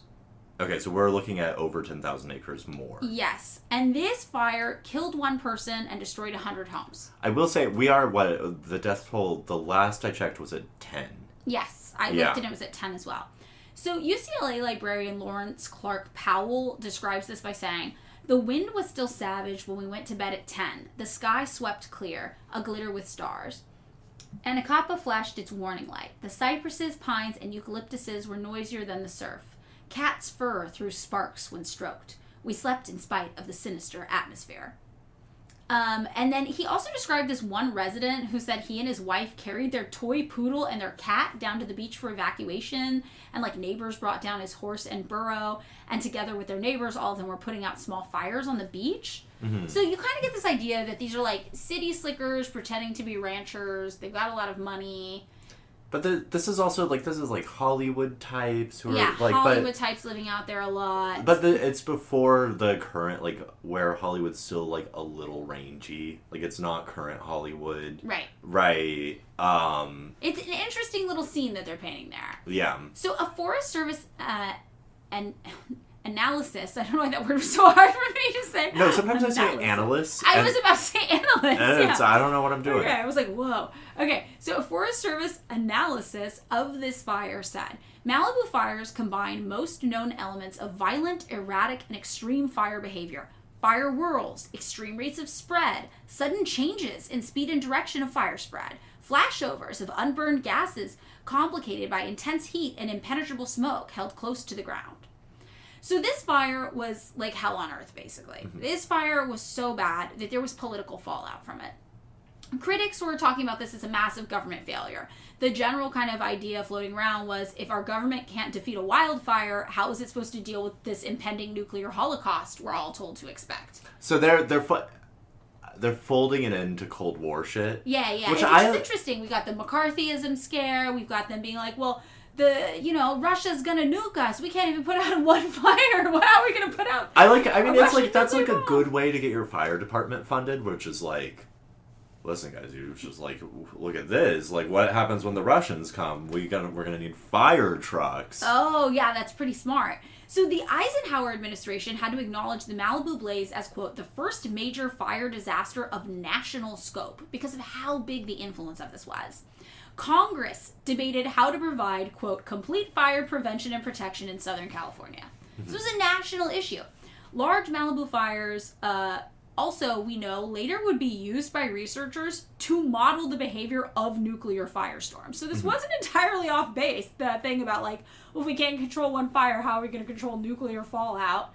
And they actually used these fires to kind of study like what might happen in a nuclear fire situation. So the Eisenhower administration ends up declaring Malibu a federal disaster area. And this is pretty significant, okay? They end up offering fire victims tax relief and preferential low-interest loans. And this establishes this precedent for the public subsidization of fire-prone suburbs. Now, fires stimulate both development and upward social succession as a result of these types of deals. Every fire seemed to face a larger and more exclusive reconstruction project in its aftermath following this kind of precedent. Land use regulations and fire codes were getting relaxed to accommodate more fire victims in the reconstruction phase. And as Mike Davis explains, as a result, renters and modest homeowners were displaced from areas like Broad Beach, Paradise Cove, and Point Dume by wealthy pyrophiles encouraged by artificially cheap fire insurance, socialized disaster relief, and an expansive public commitment to defend Malibu. So you're saying that the federal government subsidized the wealthy building in an environmentally catastrophe-prone area. Yes. And the wealthy and developers took advantage of the government deals to maintain a cycle of inefficient and ill-advised construction that endangers the lives of thousands. And that the construction actually exacerbated the environment, like the potential for environmental catastrophes and the scale of the environmental catastrophes when they inevitably happened. Right. That's exactly what happened. So a sane person would look at this and say, seems like everything keeps burning down there. We probably shouldn't build things there. But our government said no. Seems like we should incentivize people building things there. And specifically with like a concomitant policy of the zero ignition thing. Yes. So they're not even trying to prevent it. They're not even trying to prevent it, no. So according to fire historian Stephen Pine, the Malibu blaze marked the transition from the traditional forest fire problem to what he called a new fire regime, characterized by the lethal mixture of homeowners and brush. And this was not even the only fire of 1956. There was another shortly after called the Hume Fire that was just over 2,000 acres. So in 1958, we get two pretty significant fires in Malibu yet again. One claims over 18,000 acres. One claims another 5,000 acres. And in 1960, we really start to see kind of solidifying what we just said was the worst idea on the planet, right? When you look at this and be like, the fires keep happening, we should probably stop building things. This, does not occur to anybody. Los Angeles County Regional Planning Commission in the year 1960 instead authorizes a 1,400% increase in the Malibu population over the next 20 years. You said 1,400% increase, yes. So at the time, 1960, there were around 8,000 people living in Malibu. They authorized increasing the population to over 100,000. People of a sunny disposition with no subconscious death wish. Well, facilitating all of this would have to be a new water line connecting Malibu to the Metropolitan Water District reservoirs. Prior to this, both living in Malibu and also fighting fires in Malibu had been severely limited by access to water in the region. So when they authorized this population increase, it was really to authorize this water line connecting Malibu to more water. I'm assuming to the LA River. Probably to the LA River, which gets into some Chinatown kind of, like how we access our water, where our water comes from stuff. It's all very... We've actually done an episode on watersheds. It's called Don't Go Chasing Watersheds. Okay. So it's an episode Ken and I did a while ago. So if you guys want some backstory or back information about how water and colonization play out, you should definitely check out that episode. I think it's got some relevant info to what we're talking about here. 1969, by this point, Malibu is getting developed, but it's still pretty cut off from public use, right? Most of the beachfront of Malibu is privately owned. Like we mentioned at the top of the episode, just 22% of the land was used for public beach access. The entirety of the mountain area in Malibu was under private ownership too, including all the stream beds. And there was a historian of coastal access who said the 7 million people within an hour's drive of Malibu got Beach Boys music and surfer movies, but the 20,000 residents kept the beach. So the population's increased to 20,000 people just 9 years after that LA kind of authorization happens, and they are the only ones really who get to access the beach. We get a little bit of Malibu, 22% of it, but not a lot. So UCLA librarian that we've been referencing here, Powell, says, in a feverish buying and selling of land, the coast has become utterly transformed and unrecognizable. Each succeeding house, bigger and grander, takes the view of its neighbors in a kind of unbridled competition. Once lost, paradise can never be regained. Developers have bulldozed the Santa Monicas beyond recovery.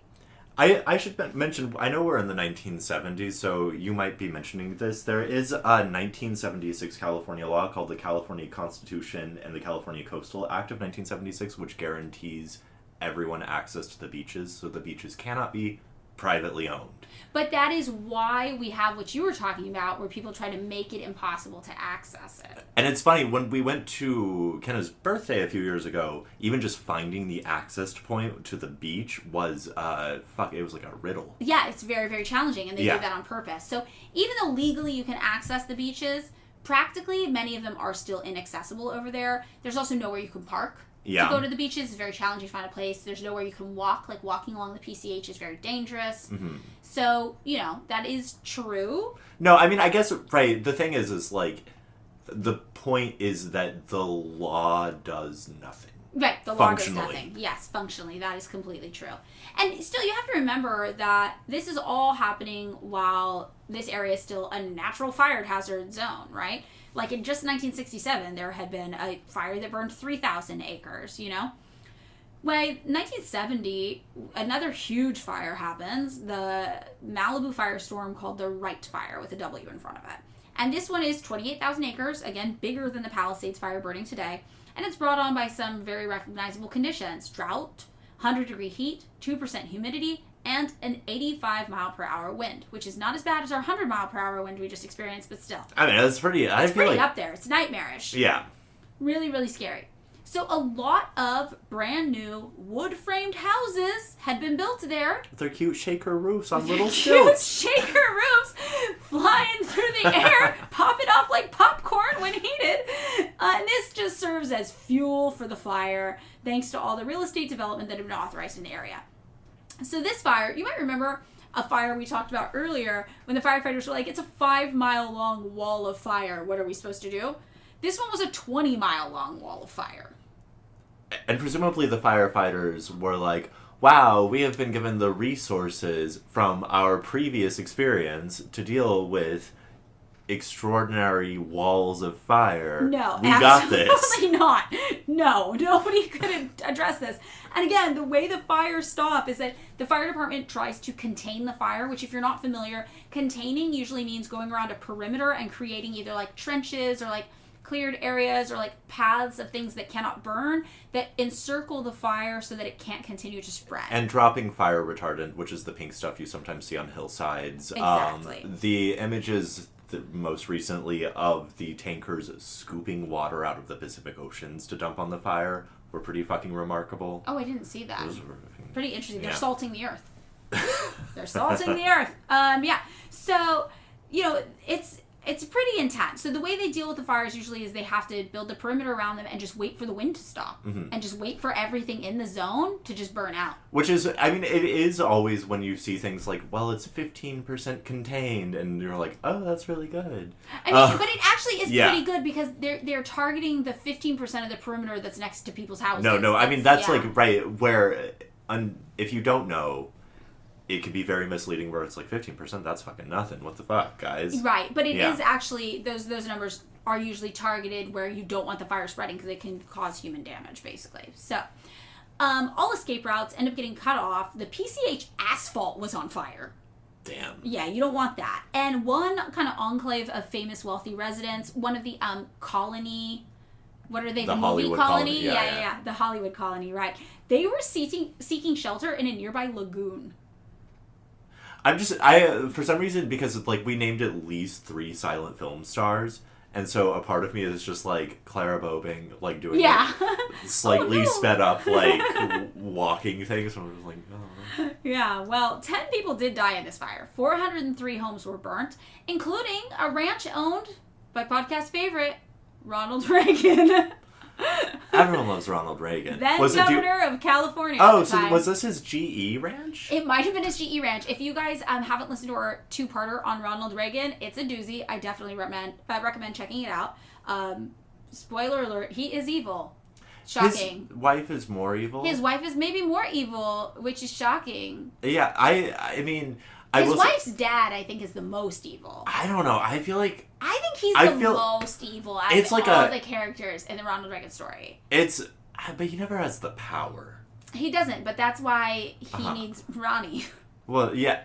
So I'm just imagining like mid-century ass, like, because his house was like a General Electric showroom, basically. So like mid-century ass, like track lighting from General Electric just like popping in the flames. Well, and also I think it was like a technology house. It was all like the cutting edge technology. Yeah. So, 1970s, that's a huge fire. There's some other fires, a couple thousand acres here, a couple thousand acres there. In 1978, a Halloween fire breaks out in Malibu again, sometimes called the Banana Fire, I think. And that followed the exact same path as the 1956 fire. So here's another thing. Not only do we know this area is fire prone, a lot of these fires are following the exact same path as fires before at like the same time of year. And the naming conventions are getting a little thin on the ground. Yeah, the banana fire is not great, yeah. And this was a huge fire. This was over 25,000 acres, which is also larger than the Paradise Fire today. And it consumed million-dollar homes in the Broad Beach area. And it actually set a new speed record. It crossed 13 miles of rugged terrain in less than 2 hours. That's twice the time as the 1970s fire. So it's twice as fast, rather. And this is, like, to go back to the Mike Davis thing about the chaparral. Ugh, the foliage. I feel like foliage, I'm just gonna say, I don't know the definitions of any of these words. You think there could be, like, a technical definition for chaparral and foliage that make them different?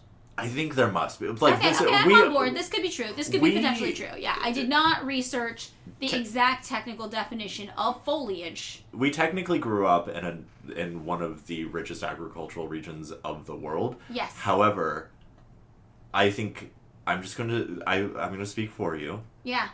Both of our technical knowledge of nature, yeah.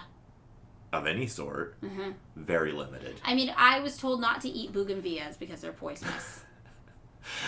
Were you told that? Is that just my family? No, I mean, I think that was definitely something that, like, keep the dog away from the bougainvilleas on the walk because the dog will try to eat them. And the oleander also, you can't eat that one. I've learned some plants you're not supposed to eat. I had no intention of eating them to begin with, though.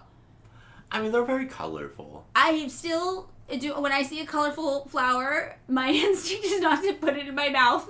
I'm not sure. Maybe other people, though, yes. You potentially, yes, is what I'm hearing. I'm hearing potentially a pretty color on a plant will make you want to try it out. There is a very, very lovely Eve Babbitt's essay called Just As I Am, and she is swimming, it's a memoir type thing. She's swimming naked in the pool of a rich man she's sleeping with, in presumably the Pacific Palisades. And it is, so Shaker Roof, right? Popcorn. Surrounded by bougainvilleas, and she gets to experience being just as she is. And I feel like that sounds, I might, under those circumstances, take a bite. Okay. All right. I mean, who knows? If you're rich, you're swimming naked. Yeah. The world is your oyster. Well, I don't think Why not eat a plant? Eve Babbitt, I think she was doing okay for herself. All right, but the guy was rich. The guy was rich. Got it. So we see these fires are starting to pick up in intensity by the late 1970s. In 1982, we have another Halloween fire. This one is called the Dayton Canyon Fire, and this one burns maybe the largest amount we've seen out of a fire yet, 43,000 acres. So for reference, if you took every fire in LA currently occurring and combined them together, 23,000 acres from the Palisades, 14,000 from the Eaton Fire, 1,000 acres from the Kenneth Fire, which is partially in Ventura County and partially in Los Angeles County, but you know, those total 38,000 acres combined. So this one from 1982 was 5,000 more than that. I think what we're learning in the case of Halloween is that sometimes the sequel is just as good. Yeah, or more intense, more fire, add more fire. So this is getting pretty bad. In 1985, there were 2 more fires that year, the Decker Fire and the Puma Fire, which burned a combined 12,000 acres in different parts of Malibu. So it's not like these are like once-in-a-lifetime catastrophes. Like, if you really look at this, it's like 1982, you have this massive fire. 1970, you had this massive fire. And there's little fires in between all of them. So it's like I've lived in LA for over 12 years. Mm-hmm. If I lived out there, I would have seen 2, like, catastrophic world-ending fires. And, I mean, like, they haven't happened in my fucking neighborhood, but I've lived here about a decade. Yeah. Right, 2018... 2020, now 2025. I feel like I'm probably even missing one. Yeah. And obviously those, with the except the 2020 was, I might have been actually 2021, was obviously San Gabriel's, but right, nonetheless, like, experiencing fire is just like a part of life, and having like air quality advisories, like, all that shit is just a part of life. It totally is. I mean, I still don't think I would choose to burn a house in the place where the fire likes to go, or build a house in the place the fire likes to go. You're not I'm going to go with your original pre-correction one. I'm not going to burn a house? Madeline is saying, on the record, that she is not the arsonist. I am not the arsonist. I'm not going to burn the house. Fire? What's the new one? Kenneth Fire. Kenneth. Real dorky name for a dorky-ass part of town. I think I did a portmanteau of Kenneth and Eaton. Oh, you did. Keaton. 1993 now. We're up to Malibu. Catches on fire again twice. One fire is called Old Topanga. It consumes 16,000 acres in Topanga. Another is called Green Meadows. It consumes 38,000 acres. Again, just massive. Bigger than the fires going on today. And these fires ended up getting defended by, especially the Green Meadows one, by the largest army of firefighters in American history. So when you really think about the resources that are going to be used to stop these people from building and rebuilding in this area, and again, these are not poor people. These tend to be people who have enough resources where they have options.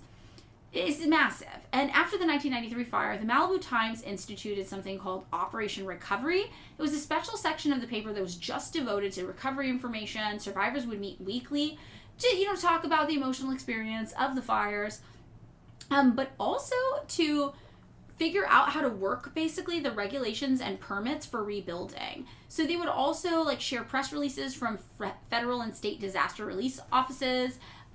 They would figure out information on insurance. They would figure out just basically how to get as much money from the government as possible following these fires. And the Malibu Times reported that besides venting their frustration, survivors shared information as leverage in getting insurance companies and the government to be responsive.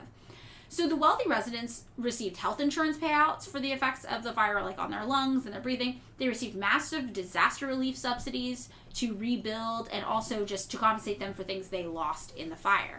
So we see they are, they obviously aren't like, oh my God, thank God my house burned down. But we did build this kind of subsidy culture around just okay, you get money, okay, you get money, okay, you get money. It's incentivizing people to stay at the very least. And I feel like, and rebuild. We don't just talk about this in terms of California. We talk about this in areas of flood zones in, for example, Florida. Right. Right. It's federally subsidizing environmentally catastrophic building seems probably bad. It does seem bad. A thing I think about a lot is with New Orleans during Katrina, the French Quarter was the area that survived the best. And it's one of the oldest areas. It's the oldest area built. And what they found is that the other areas that did not fare as well had really been taken advantage of by the people buying there by So these unscrupulous developers basically concealed the fact that these areas were in flood zones, and then they built these houses, and then it got to the point where a lot of people lived in houses they had purchased that were built like decades past, and were surprised when they would go to like the city records and find that the original plans for their house had all acknowledged it was a massive flood zone. And nobody told them that when they bought their house. It wasn't on the records when they purchased their house, and they ended up losing their houses during Katrina. And I mean, okay, so, right, like, we have had some amount of fun at the expense of the blinkered wealthy. Yes, again, the people. Right. Nobody's upset if you're losing your second home. Okay. Yeah. You know, come on. But there are people who inadvertently do get caught up in these fires who are just normal people. Or, like, you know, like they're just normal people, and they, like, saved, and now they got to buy their, like, dream retirement home because once they went on vacation and saw something in Topanga Canyon or some shit like that. The thing I really think about is that a few years ago, one of my ex-boyfriend's coworkers, his family had a very normal house that was in a fire path by Malibu in Topanga, but they weren't rich people, they were working class people, and it was like a normal house, like a smallish house, and it had never been in a fire zone before, and they, for the first time, were like, oh my god, the fire's reaching our house, it's not just all these rich people. And, you know, I told the story on the Collective live stream, but the firefighters basically were like, we're going to do everything we can to save your house specifically. And they kept the house standing. Of course, they came back and there was massive smoke damage. There's all these other problems you have to deal with. But they kept the house standing. And it's because there are once in a while just normal people like that whose houses get caught up in the mix. And that is very, very, very sad. But you will see Angelinos laughing because we're like, oh, Miley Cyrus's house burned down? Who fucking cares? But it's not just Miley Cyrus's house burning down. As I said at the beginning, like, I feel like people's reactions have been like very deeply ambivalent because on the one hand, it's like, this fucking sucks for all of us wherever we are in the city, like, and it especially sucks for people who are losing their homes, right? The Eaton fire is just a tragedy. There is nothing even that you can laugh at about that. That's just horrific. And then on the other hand, it is highlighting for all of us certain class disparities and the ways in which they play out in our everyday lives because they're becoming readily or like more apparent now. Yeah. And with specific geographical regions. Like, I am more concerned about the Eaton fire than I am about the Palisades fire. Yeah. Because the Eaton fire is happening in working class neighborhoods. The Palisades fire, not so much. Although I'm sure there are normal working class people who have unfortunately been affected by it as well. It's just a different class involved in the areas. So 1994, 95, 96, 97, you know, like in the 90s, we do see some more little fires still going on, like pretty regularly occurring in Malibu. The most significant around this period was probably the Calabasas fire. That was 12,000 acres and lasted 7 days. By 1998, the entire surface area of the western Santa Monica mountain range had been burnt 3 times over completely throughout the 20th century. Which is massive. And in the period from 1970 to 1998, there were 5 fires that were so huge that they destroyed more than 1,000 luxury homes and resulted in a combination of $1 billion worth of property damage. So some patches of coast between Point Dume and Tuna Canyon caught fire 8 times between 1930 and 1998 alone. And between 1993 to 1998, almost half of California's new homes were built in fire hazard areas. Which is wild. Yeah. I feel like this might be an interesting spot, just by way of contrast, to highlight a couple little excerpts from the Mike Davis thing that are not about Malibu, that are about Westlake. Did you want to talk about that? Yeah, I was just going to read 2 paragraphs, if that's okay with you. Yeah, okay, sure. To contrast urban fires versus these kind of hillside fires that get a lot more attention and press and resources. Yeah, so Westlake is a neighborhood directly west of downtown Los Angeles. And it's important to note there are 2 Westlakes in LA County. One is extremely wealthy. That is not the one we were talking about. So usually people append it by saying Westlake MacArthur Park. Yes. And it is primarily immigrant, primarily very, very poor neighborhood. So in the article, Mike Davis writes, across the Harbor Freeway, the overcrowded tenements of the Westlake District, Los Angeles' Spanish Harlem, are intolerable ovens. Suffocating in their tiny rooms, immigrant families flee to the fire escape stoops and sidewalks. Anxious mothers swab their babies' foreheads with water, while older children, eyes stinging from the smog, cry for paletas. the flavored cones of shaved ice sold by pushcart vendors, shirtless young men, some with formidable jail-made biceps and mural-sized tattoos of the Virgin of Guadalupe across their backs, monopolize the shade of the tienda awnings. According to previous estimates, Westlake, including adjacent parts of downtown, has the highest urban fire incidence in the nation. One of its 2 fire stations was inundated by an incredible 20,000 emergency calls in 1993. Some tenements and apartment hotels have continuous fire histories dating back to their construction in the early 20th century. The notorious Hotel St. George, for instance, experienced fatal blazes in 1912, 1952, and 1983. Moreover, almost all of the deadly tenement fires in Los Angeles since 1945 have occurred within a 1-mile radius of the corner of Wilshire and Figueroa in downtown. And he goes on to describe, in this essay and a couple others, the way, first of all,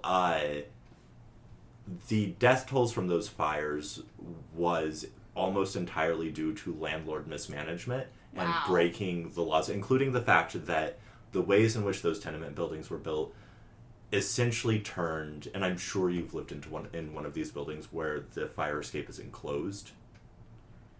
I don't think I have. The building I lived in K-Town, I think it was out in the open.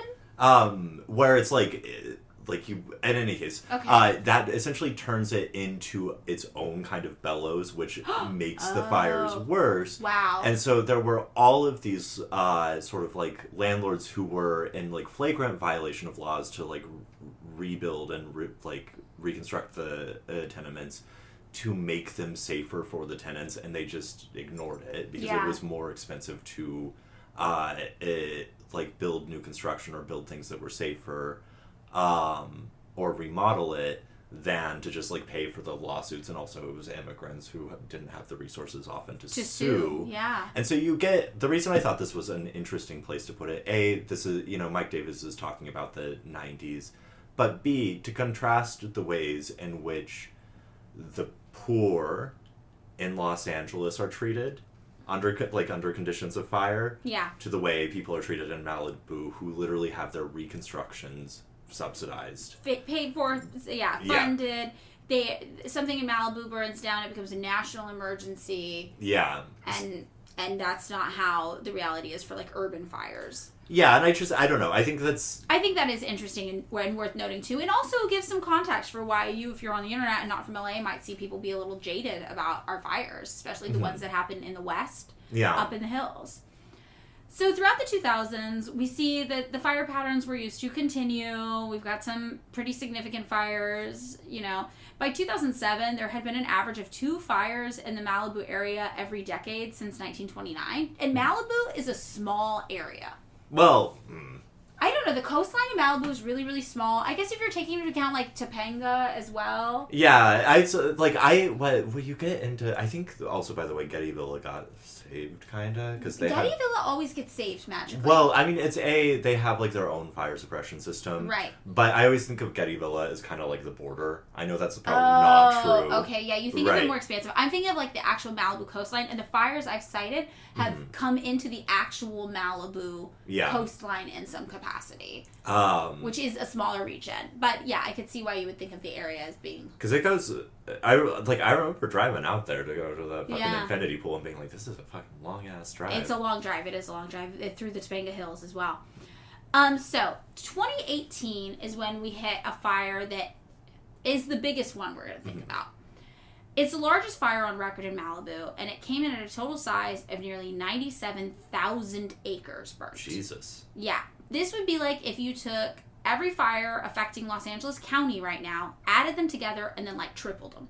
Mm-hmm. This is a huge fire. And this is only in Malibu that we're talking? So all of these fires, the ones I'm citing, are ones that enter Malibu at some point, but they often burn in other areas as well. Presumably because they're huge. The mountain range, usually to the north. Right, exactly. The mountain range to the north by the Palisades is prone to it. Topanga's prone to it as well.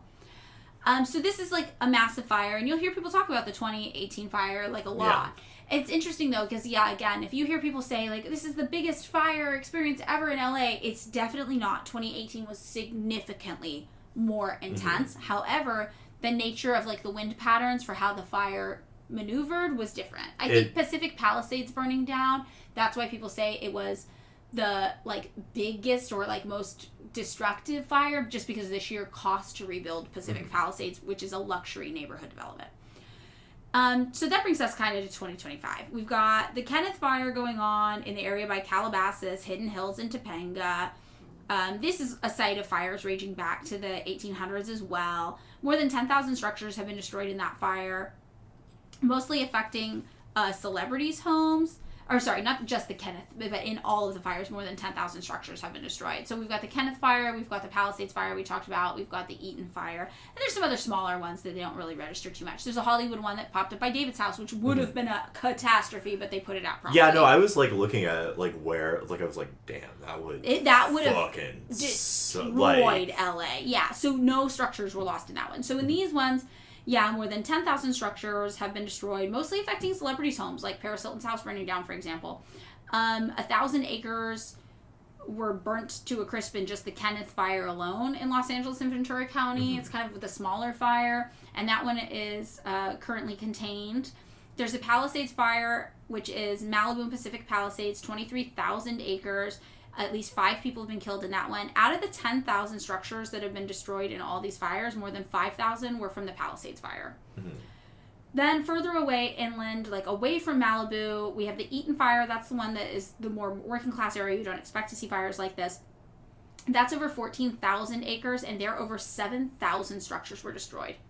Damn. So more than the Palisades, yeah. It is just 15% contained as of January 11th, but again, that is not necessarily bad. It could be that the 15% is bucked up against more houses, and that's what they're prioritizing. So all of these fires were exacerbated by drought, nearly 9 months without rain here in LA, and the extreme winds, obviously, that were going up to 100 miles an hour.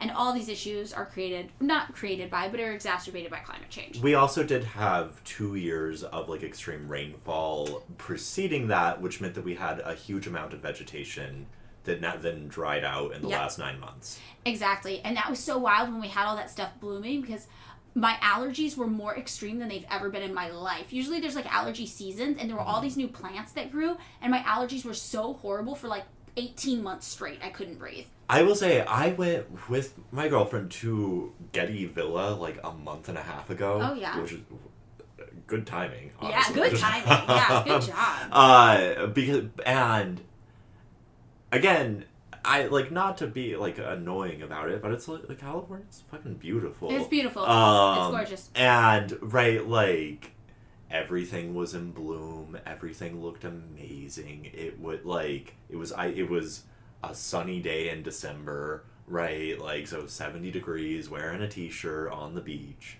and like now, like thinking about it, it's like, oh yeah, like it's usually not like that in fucking January, December. No. So we want to take a second to talk about the climate change exacerbations. Yeah, because even though we talked about fires are typical in California, they have been greatly impacted by climate change. They're also obviously impacted by us no longer having the native approach to maintaining the land, which was beneficial for it. We know that the drought is worse because of climate change. Summer heat is more extreme because of climate change. And when it does rain, it seems to be these record level, like torrential downpours that happen, like we were talking about the past 2 years or whatever. So there's this new study that came out, and scientists say that climate change has boosted what they call whiplash conditions globally by 31 to 66% since the middle of the 20th century. So like since the 1950s. And the fires we see going on in Southern California, in the Malibu area, they're getting like worse and more extreme and more extreme and more extreme would be whiplash conditions, basically. So lead author Daniel Swain from UCLA says this whiplash sequence in California has increased fire risk twofold. First, by greatly increasing the growth of flammable grass and brush in the months leading up to the fire season, and then by drying it out to exceptionally high levels with extreme dryness and warmth that follows. So researchers say that with every degree of warming that the atmosphere is able to evaporate, absorb, and release 7% more water. And this creates an expanding atmospheric sponge, is what scientists call it, and it leads to flooding when things are wetter, but it also pulls extra moisture out of the plants and soils when drier conditions set in. So basically the study says that there's a growing body of evidence that warmer climate has altered the background conditions to the raging wildfires that are currently burning around Los Angeles. And it's not just Los Angeles. Much of the western U.S., including California, has experienced this decades-long drought that ended just a few years ago. The resulting wet conditions that David was mentioning since saw the rapid growth of the shrubs, grasses, and trees that end up being the perfect fuel for fires. Last summer, like we talked about, was very hot, followed by a dry autumn and winter season with almost no rain. Downtown LA only received 0.16 inches of rain since October, which is more than 4 inches below average. And researchers say that this warming world, right, is just creating those conditions that are conducive to wildfires, including low relative humidity. So these fire weather days are just like increasing, not just in LA, but other parts of the world. And it makes these conditions more severe, the fire seasons last longer, and it's just kind of undeniably a part of climate change. So in California, we know the situation is made worse by the topography, with the fires burning more intensely, moving more rapidly in steep terrain. And remember, those mountains have those steep canyons that it's moving through.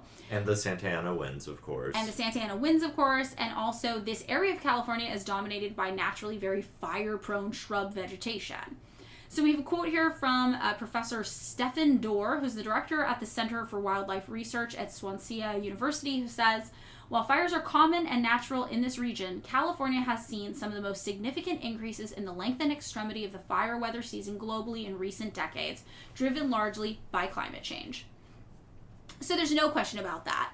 And the other thing we wanted to talk about was what this has to do with incarceration and incarcerated firefighters. Oh yeah, one of my neighbors, like when I met him, had just gotten. You remember this guy when I lived in K-Town? Yeah. Had just gotten out of prison, and I believe had been a part of the incarcerated fire crews working on the 2018 fires. Yeah. And what I recall about, he's like a very, very kind, very lovely man. Had the damnedest time getting any kind of certification to become an actual fireman. Once he got out, I believe the last I heard of him, he was working on drywall. Yeah, so this is a major issue. So if you don't know, more than 900 incarcerated firefighters have been responding to the fires happening right now in Southern California, and that's according to the California Department of Corrections and Rehabilitation. So California is part of one of like over a dozen states that operates these things called conservation camps or fire camps for incarcerated people. So if you are incarcerated in jails and prisons, you can train to fight fires and respond to other disasters at these fire camps. There are 35 fire camps in California. They're considered like minimum security facilities. At their height, there was over 40, I think, during like the fireside chat era, FDR kind of thing. So basically, yeah, we're taking people prisoners and we are having them fight our fires for us. And they're considered essential parts of the state's fire response. It's not like just like an addendum or a few people here or there. Like we're going to see that it's like 30% of the firefighters we have in Southern California are... So the fires would be made exponentially worse were it not for incarcerated labor. Exactly. And this program's been in place a long time. It's been in place since 1915. So these types of crews are considered very hands-on, and usually what they do is they clear vegetation and they create the fire breaks that slow the spread of wildfires. When we're talking about containing it, that's what they're doing. The tasks that would be like operating fire hoses or spreading flame retardant would be the other firefighters doing it, but they're kind of trained on almost all this stuff. The incarcerated firefighters, though, have to do much of the grueling manual labor, and it's very common for them to work like 24-hour shifts, just on their feet 24 hours. Now, this work is considered voluntary, but it's important to consider the conditions under which we are saying it is voluntary. First of all, your options are you're in a horrible prison-like prison environment, not prison-like environment, it's literally prison, or you get a chance to get outside and maybe do something. And in my neighbor's case, I know it was pitched to him as this is basically job training. Right. When you get out, you will become a firefighter. Right. It's also considered one of the more desirable prison jobs available. Like if you have to work a prison job, because remember, you can force prisoners to work, then you're like, well, the firefighter one's a little more desirable because they make slightly more money than the other jobs, and you get to be outside. Hey, Madeline, How much do they make? Oh, God. Well, they make as little as around $1 a day, I believe. Or is it $1 an hour? I'm going to have I think it's $1 an hour. It's $1 an hour, because they recently changed how much they were getting paid, is the thing. Yeah. So it's around $1 an hour, so they can make, up to, the most they can make, I believe, is $26.90 per day worked. The most? The most per day worked is $26.90. That's how it ends up being around $1 an hour that they can make. Jesus. Yeah, so that's actually what it is. But we'll get into the money later, where I have it all written down and figured out and proper. But yeah, they are remarkably underpaid for these jobs. So writing in the Washington Post in 2021, we've got a former incarcerated firefighter named Matthew Hahn, who said the decision to take part is largely made under duress, given the alternative, which he's referring to the violent confines of prison. So that's important to know. When we say it's voluntary, under what conditions? And this is extremely dangerous and deadly work, clearing the ground for these fires, right? A 2018 Times investigation found that incarcerated firefighters are actually at a higher risk for serious injuries than other firefighters. They also are more than 4 times as likely to get cuts, bruises, or broken bones compared to other firefighters working the exact same fires, according to this report. They were also more than 8 times as likely to face injuries after inhaling smoke, ash, or other debris compared with other firefighters.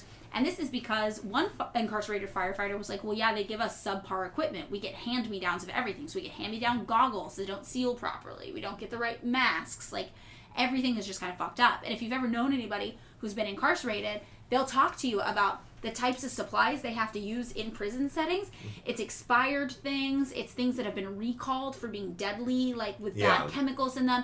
We just give these things to prisons. So all of the prisoners are constantly using things that would not be up to standards for public consumption, including these supplies they were given to wear to help protect them while they're fighting these fires.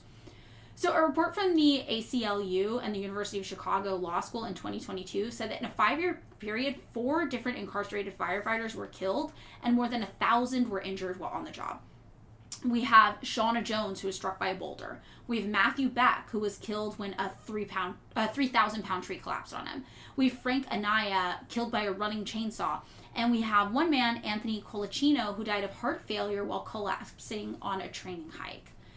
And yeah, these people are not just a few people showing up. They are as much as 30% of the California wildfire force, which is massive. Roughly 1 in 3 of the firefighters out there fighting the fires to save millionaires' homes, billionaires' homes, billionaires' second homes are prisoners, people imprisoned who are making less than $1 an hour, right? For their, I guess it's not less than, I guess it's slightly over $1 an hour.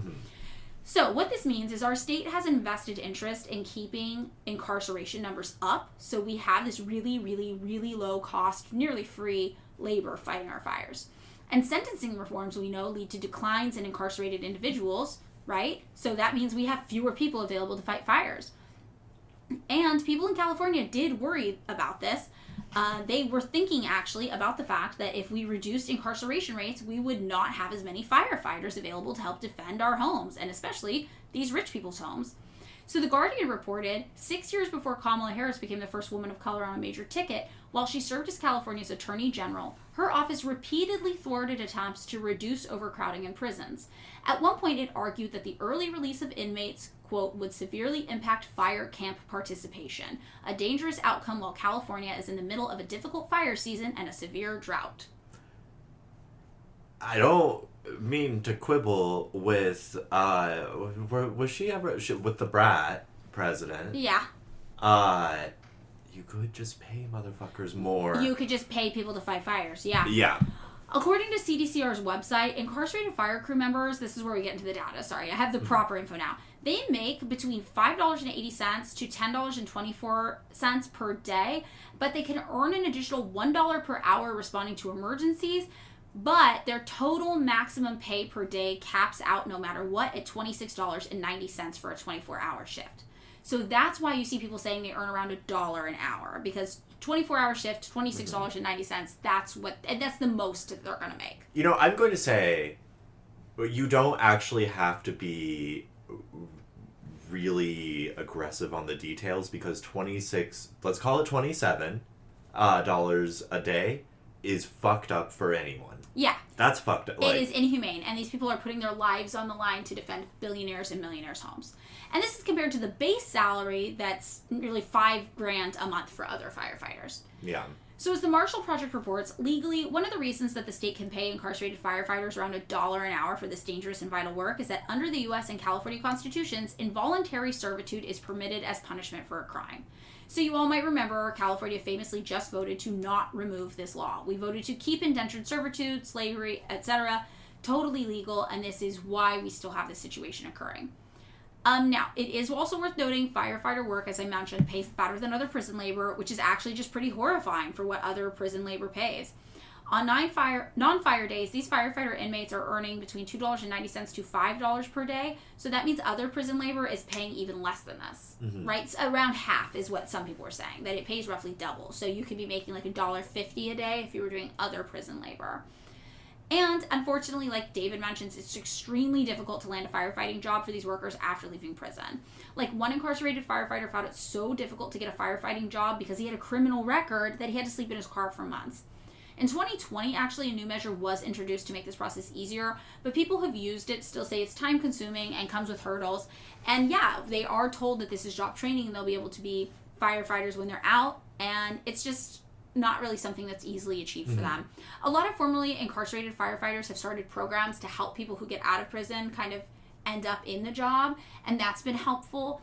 But it's basically a big grift, so we can get basically slaves to defend billionaires' homes from fire that we know is going to exist and continue to be in fire zones and repeating and just get worse and worse and worse every single year. I just as like a little addendum at the end, this is from the legal analysis office of California. The African American and Hispanic male population comprises about 71.2% of the prison population. Just to throw another... Yep. And, you know, it's like, with the exception of Altadena does have a significant black population, but the populations of like the Palisades and... Mike Davis talked about this. The Palisades in Malibu, the black populations there were like 0.1% for one area and like under 5% for another. So there is also this like the race and class element where you have poor, vulnerable black men and Hispanic men fighting off these fires for these wealthy white billionaires. Yeah, I mean, it's not, you know, class and race always have to be thought together. Yes. And I think I see your sources there, which usually indicates that's the end. That's all what right. we got. Yeah, so that's our episode on the California wildfires. A one-parter. A rare one-parter. I know I've said this multiple times, and it's because Madeline is such a goddamn tanky. I don't know, like, that's not even applicable, but I feel like people will get the gist. That I always have to be like, we're not dancing on the burned homes. I'm like, speak for yourself, David. I'm dancing on Paris Hilton's ashes of a burned home. I noticed that you didn't quote the line about the bunnies from the Because I'm vegan. It was disturbing. I'm not going to make other people hear about the bunnies in the fire. I am. Oh, God. Okay, if you're vegan, cover your ears for 30 seconds. It's horrible. Or just I like animals. You're going to make them hear about the bunnies. Okay, go. Okay, so the bunnies would catch fire, run around, and start new fires where their bodies fell. It's horrible. It's awful. I hate it. I hate it. So basically, land back. Let the native people manage the land. We are not doing it well. We are murdering bunnies. It is fucked up. Rich people's houses burning down. You know, we got poor people's houses burning down. Horrible. We got slaves fighting the fires. Awful stuff going on. The largely poor and immigrant population of the Los Angeles inner city is being ignored in their suffering, while the wealth,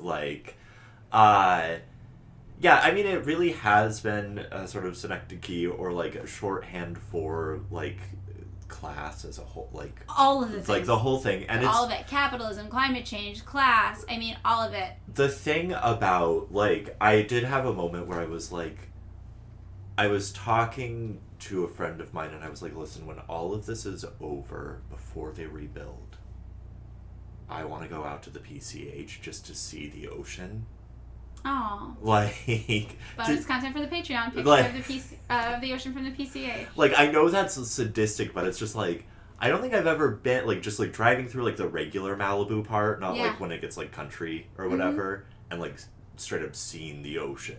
Like, you see, it's, like, that wall of, like, you know, garage, window, like, square, the house, where it's, like, I'd really actually just like to see the damn ocean in the part of the Pacific Ocean near me that doesn't have shit spilling into it. Right. That would be cool. That would be cool.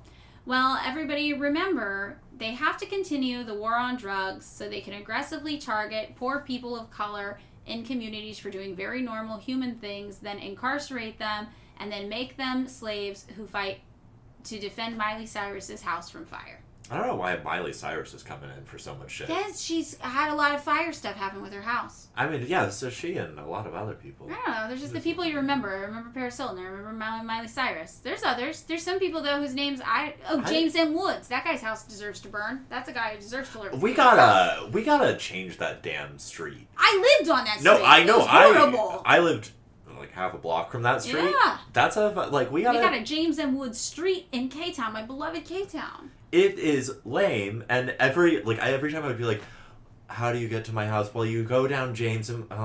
Ninth. We call it Ninth. You'll get it. All right, that's it. That's the episode. Thanks so much for listening to another episode of Pick Me Up, I'm Scared. If you would like to hear more from us, you can find us over on Patreon. Patreon.com/PickMeUpI'mScared. For $3 a month, you can access bonus content that includes addendum episodes that speak about some of the things you might have heard us talk about here today, as well as our regularly scheduled book club events. If $3 is too much for you to spend per month, though, we get it, man, and we are just happy you're here.